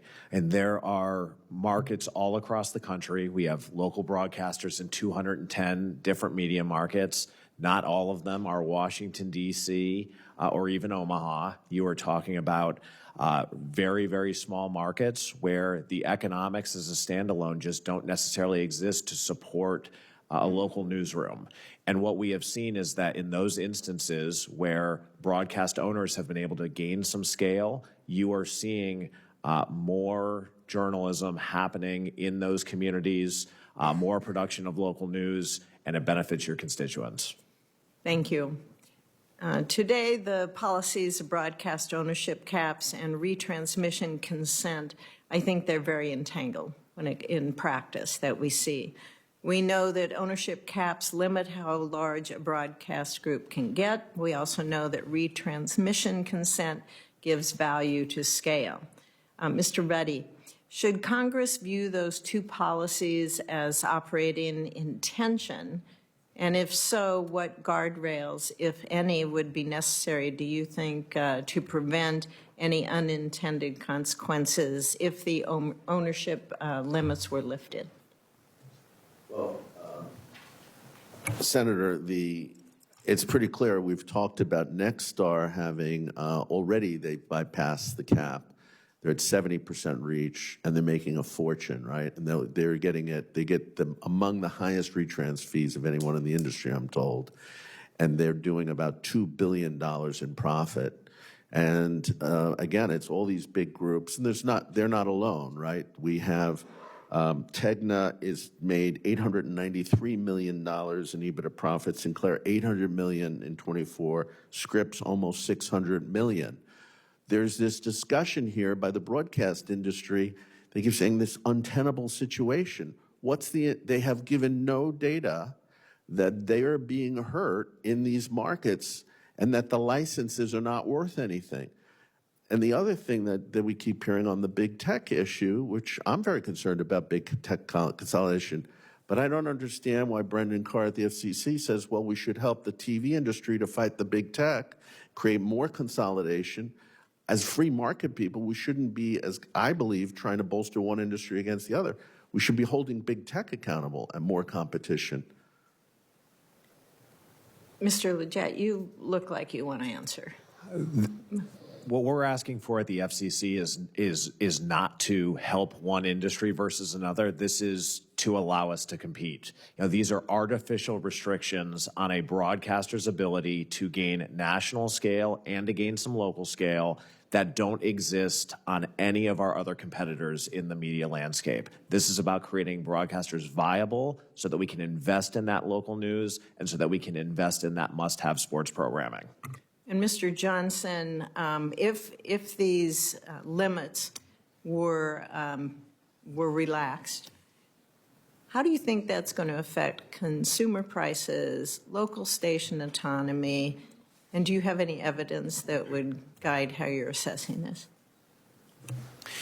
Sure. Well, in my view, I think it's going to be good for local station autonomy and ultimately for consumer prices. The evidence shows, and the FCC has actually looked at this on multiple occasions, at least 3 occasions of which I'm aware, that economies of scale brought by larger station groups tend to benefit the values that the commission looks at in its public interest analysis, including competition, including localism. What I would like to see is affiliates having a larger role at the bargaining table in their negotiations with major networks or in negotiations with streamers, which right now those negotiations are dominated by the major networks. I'd like them to be able to bargain for more ability to preempt national programming that might not reflect the values of people in different communities across the country, right? I'd like them to be able to reflect for more ability to choose what syndicated programming are we airing.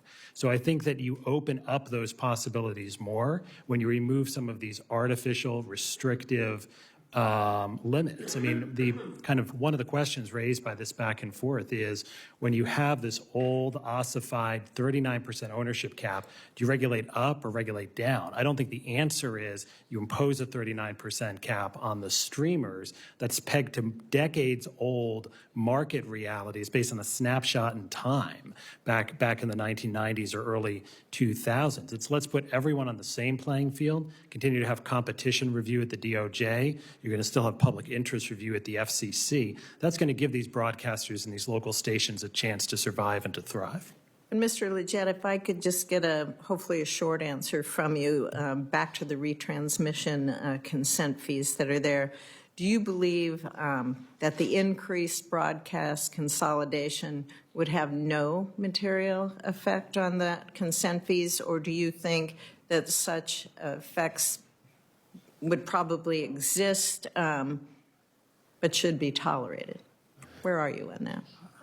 I'm focused on the value that retransmission consent provides to local communities and local viewers. It is those dollars that are being plowed into local journalism. Without retransmission consent, there is no business model for local journalism, so that is my focus. Okay, thank you very much. We've been joined by Senator Merkley. You are recognized. And you've been joined by Senator Markey as well. This Merkley-Markey thing is very confusing. We have been joined by Senator Markey. No problem. Who is a good friend and colleague. I am so thrilled you are here today. I had Congressman Moakley-Markey for years, and I thought I escaped it when I came over to the Senate. So thank you. So I'm glad that the Senate Commerce Committee is holding today's hearing on media consolidation, because throughout my career, I have been very skeptical of media consolidation because I believe localism is essential to our democracy.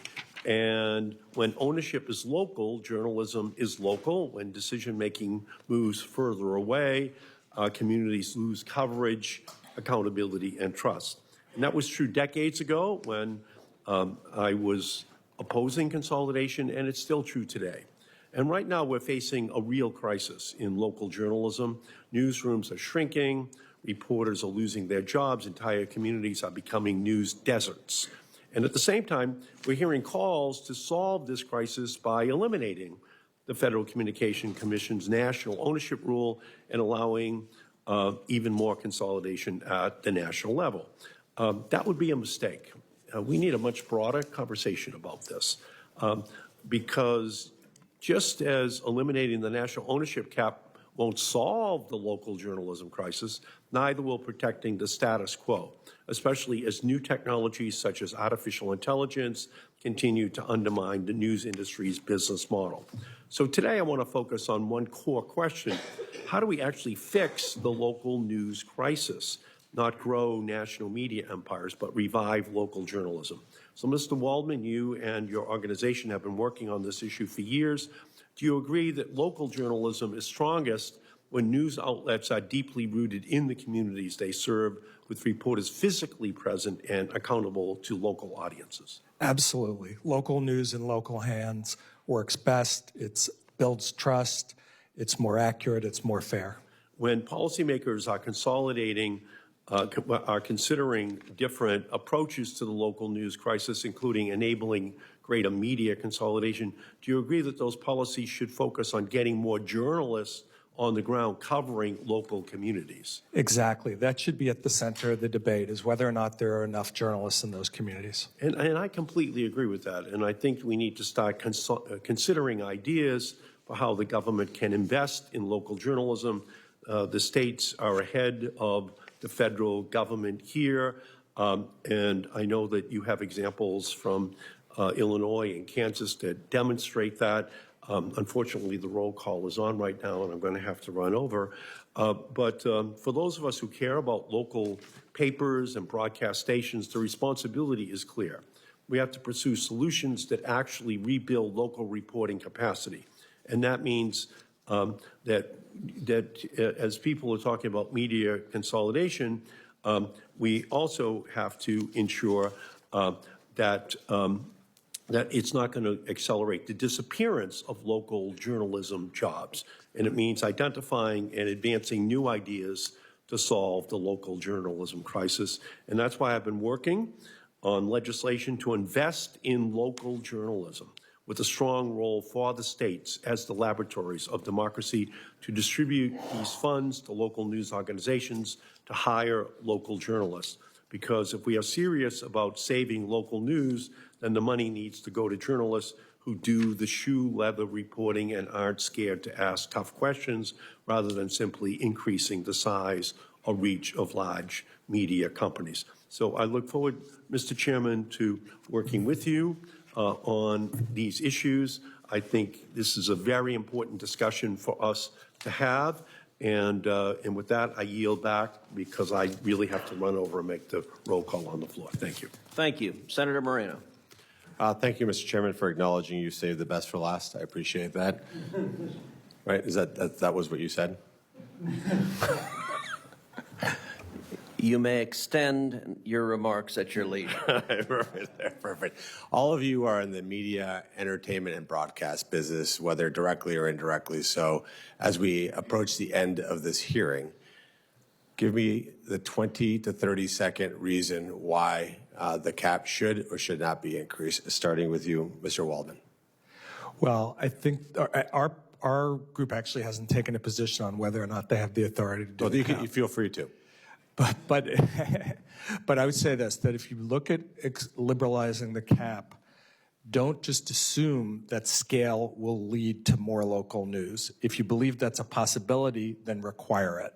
Require that liberalization is tied to guarantees that it will lead to more hiring of local reporters. Thank you. Mr. Johnson?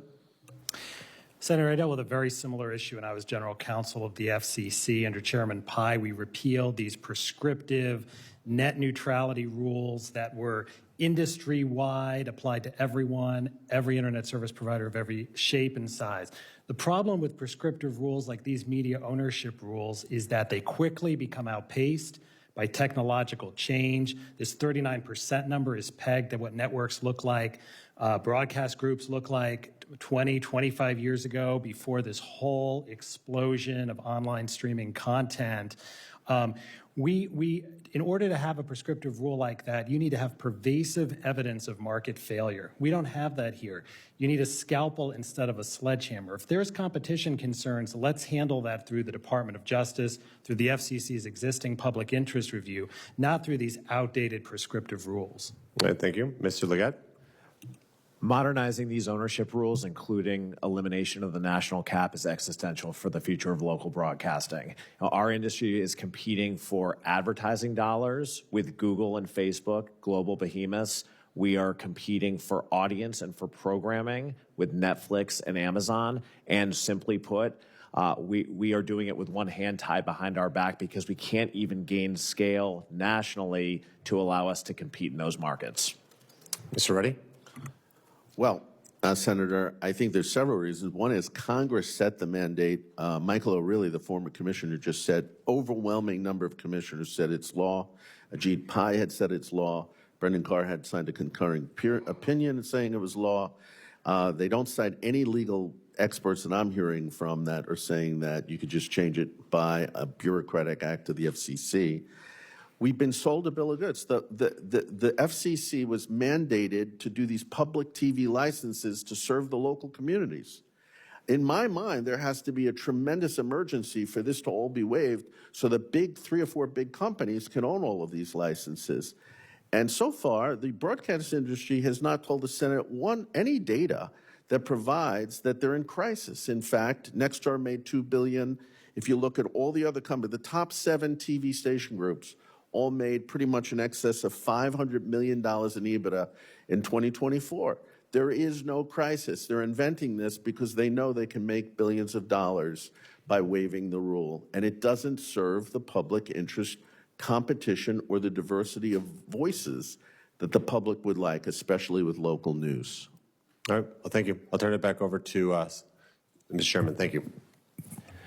Thank you, Senator Moreno. And I will recognize Senator Lujan, and I will point out that Senator Moreno made the observation that this committee was leaving the very best for last.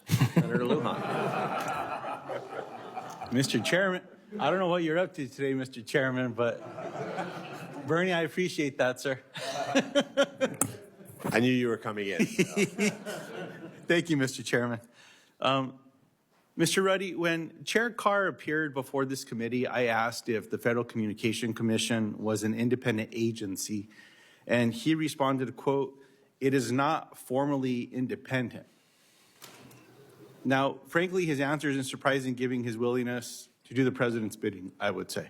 As a matter of fact, the FCC's website stated that it was an independent agency until I asked him the question.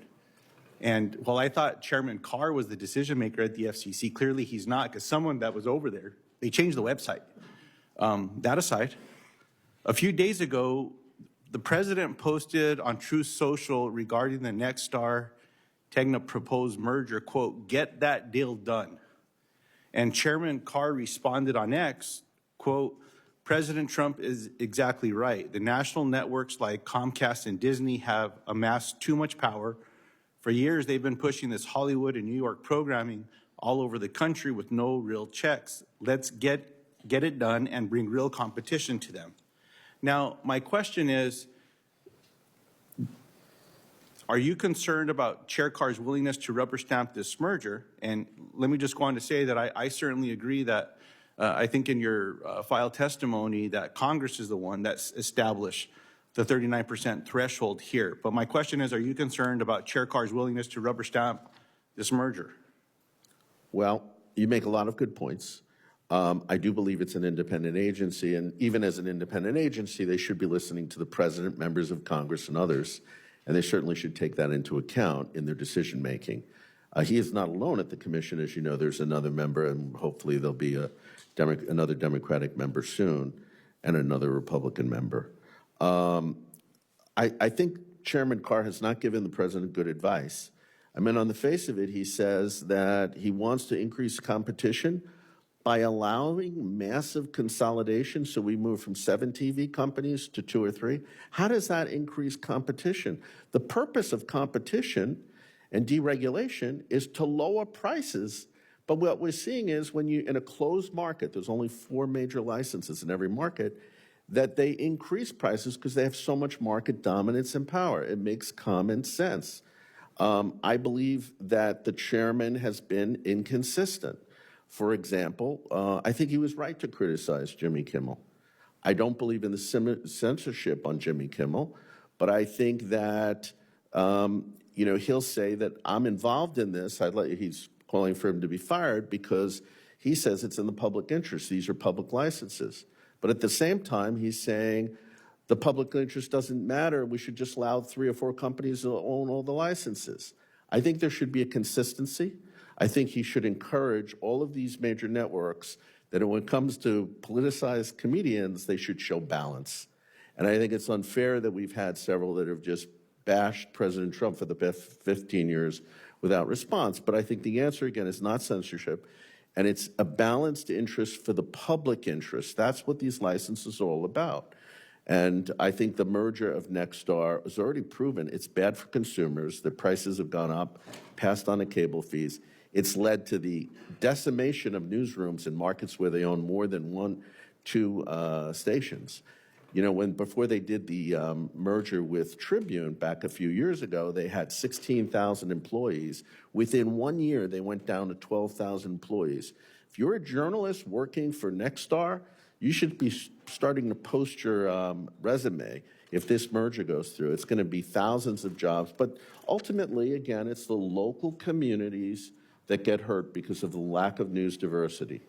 Well, to your point on that, sir, the president recently expressed his support for the Nexstar Tegna deal, yet was silent on the ownership cap. Have you talked to President Trump about the TV ownership cap? I have talked to him in the past. I have not talked to him since he made that post. Can you share what he said? But let's go back. He was very emphatic. Back in November, he posted to Truth Social that bigger media is not good, that less media, less bigger networks is better, and that he supported essentially the ownership cap. In the Nexstar deal, he makes no reference to the ownership cap. I believe that Nexstar is already in violation of the ownership cap. They're at 70% reach. They want to go to 80%. I think the president makes a lot of good decisions, and he does when he's fully informed. I think Chairman Carr has not informed him and advised him well on this issue, and I have a disagreement with Chairman Carr very significantly, and I think he's not playing by common sense rules, which is more diversity of companies leads to more competition and lower prices.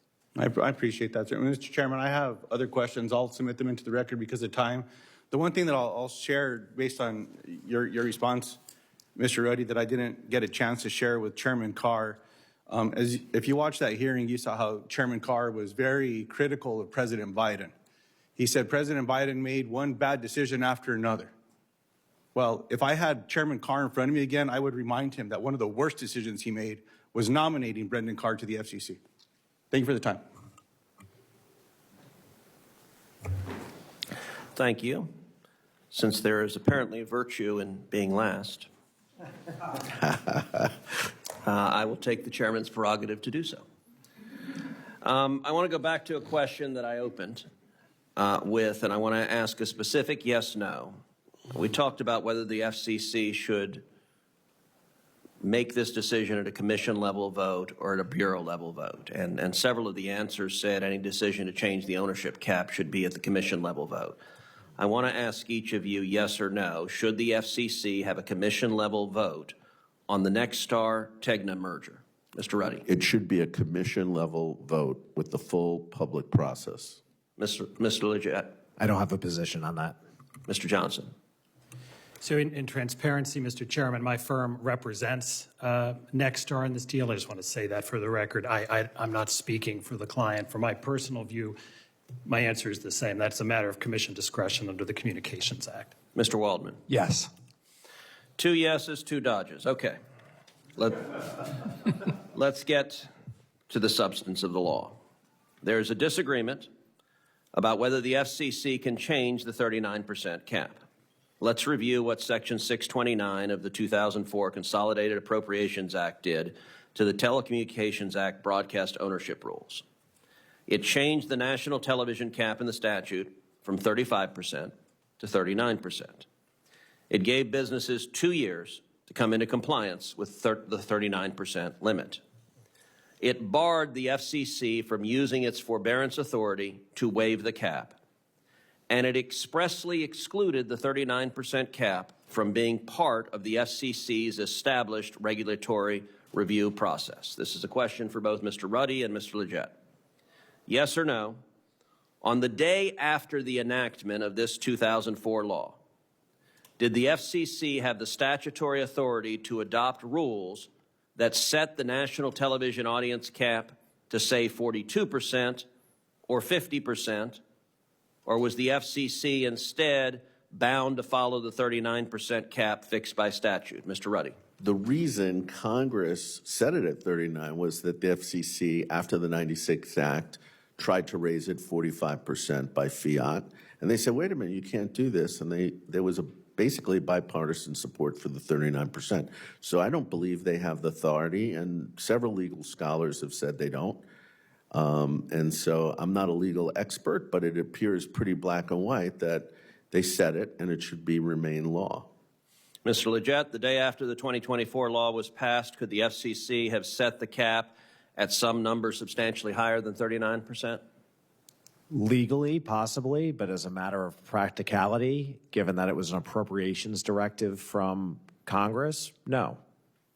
But importantly, You say legally possibly. How legally possibly? because Congress didn't set the 39% cap in statute. They directed the FCC to adjust their regulations from a 35 to 39% cap. It is not codified in statute. How did they direct them to make it 39%?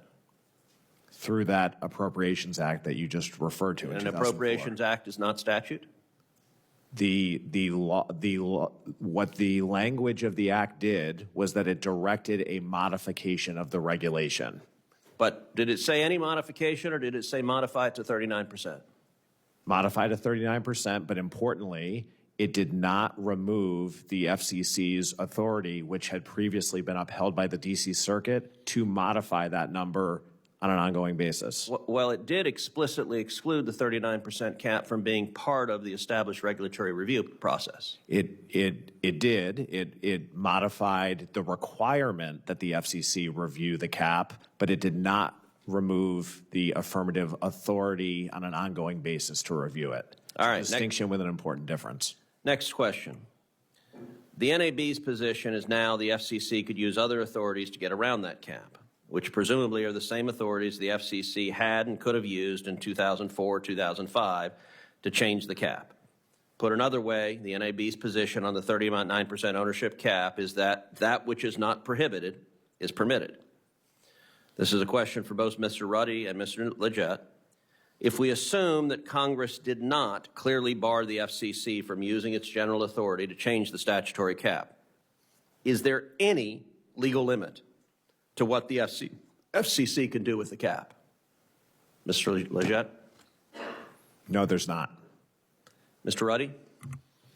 Well, again, I'm not a lawyer, but if a court would rule that the FCC was not bound by the 2004 law, I'm assuming that it could create a new cap number as it had in the past. But I do believe the 2004 law is binding in a matter of legal statute.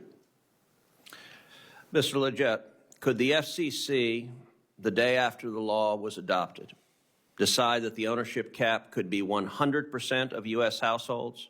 Could it choose 0%?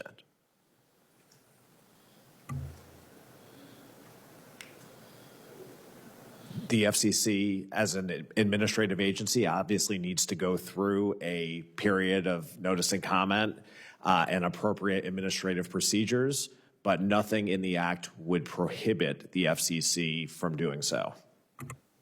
So it is NAB's position the day after the statute passed that said, change it to 39%. The FCC could have come in and said, we're changing it to 100%. I think it's unrealistic that that APA process could take place in a single day. But again, they initiate the process and it takes the time it does, and they could immediately then raise it to 100. Is that your position? Senator, I'd like to follow up on the question because I do think in the context of an appropriations directive, obviously you were talking about a fiscal year, a directive to the FCC. So realistically, whether they had that authority on the next day, I'd like to dig into that a little bit more, but there's no question that the FCC maintained the authority to review the cap on an ongoing basis following the passage of that law. Well, you'll certainly have an opportunity to follow up on that, and we're going to have written questions for the record, and I would welcome a more fulsome response. These are important and difficult questions. Mr. Ruddy, same question. Could the FCC have decided right after the 2004 law was passed that the ownership cap should not be 39%, but rather it should be 100%? It sounds like it would be rather ridiculous if they just flouted what Congress voted and put into statute. And again, you have commissioner after commissioner, chairman after chairman. I mentioned earlier, Ajit Pai, who was President Trump's first chairman, repeatedly said that the cap was law, a matter of law, that he didn't like it, but he couldn't change it, and that his words, we had to obey the law. Chairwoman Rosenworcel made an opinion against Nexstar in one of their transactions, saying they violated a congressional law and that the Congress only could change it. And Brendan Carr, who was the ranking member at the time, offered a concurring opinion and did not disagree with that. So I think you have a consistent trail here where logic, and I would really encourage the broadcast industry, if they really want this change, it's so important for them, go to the people's house, go to the Congress and the Senate, make their argument that they should do this. But they don't want to do this. They want to use the bureau level, the bureaucrats, and they don't even want to respond. Why can't we have an open process? Why are the broadcasts so afraid for the full commission to look at this and they want to have no opinion on it? Have transparency on this matter. Okay, final question. If the FCC decides that it has the authority to set aside the statutory cap of 39% and to raise it substantially above what the statute says, what is the likelihood that that decision will be challenged in litigation? And what is a reasonable estimate for how long that litigation will take and what the consequences of that litigation will be? Mr. Ruddy and then Mr. LeGeyt. I am prepared to litigate the matter. I believe that it's just a blatant violation of congressional law, and I think it's a very dangerous thing that a basically industry group that stands to make billions of dollars can just circumvent what Congress has said.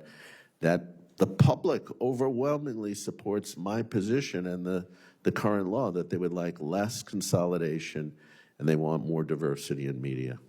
And Mr. LeGeyt, you get the final word, which I guess, given the committee's rule, means you're the best that is here.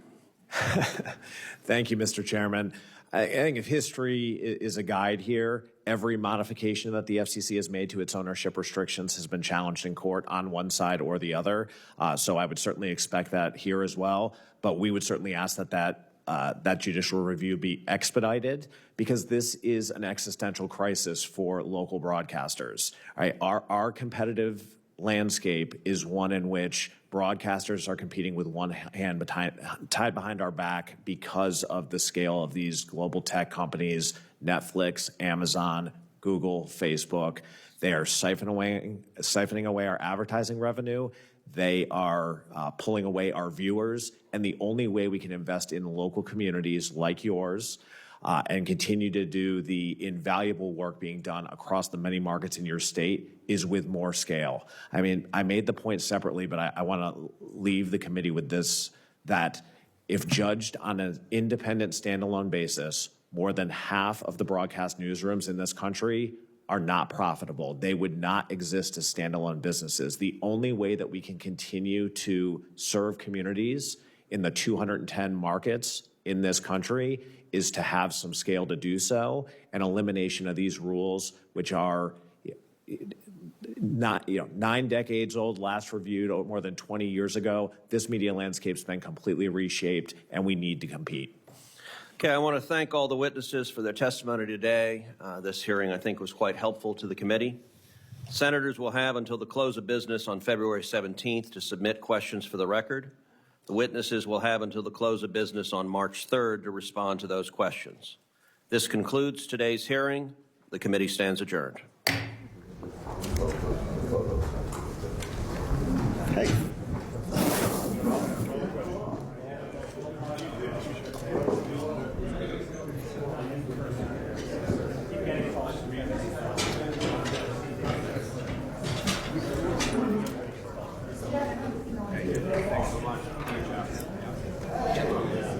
First one under your belt.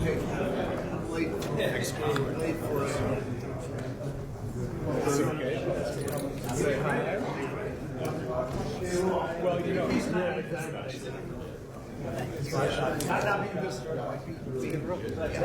this is my baker.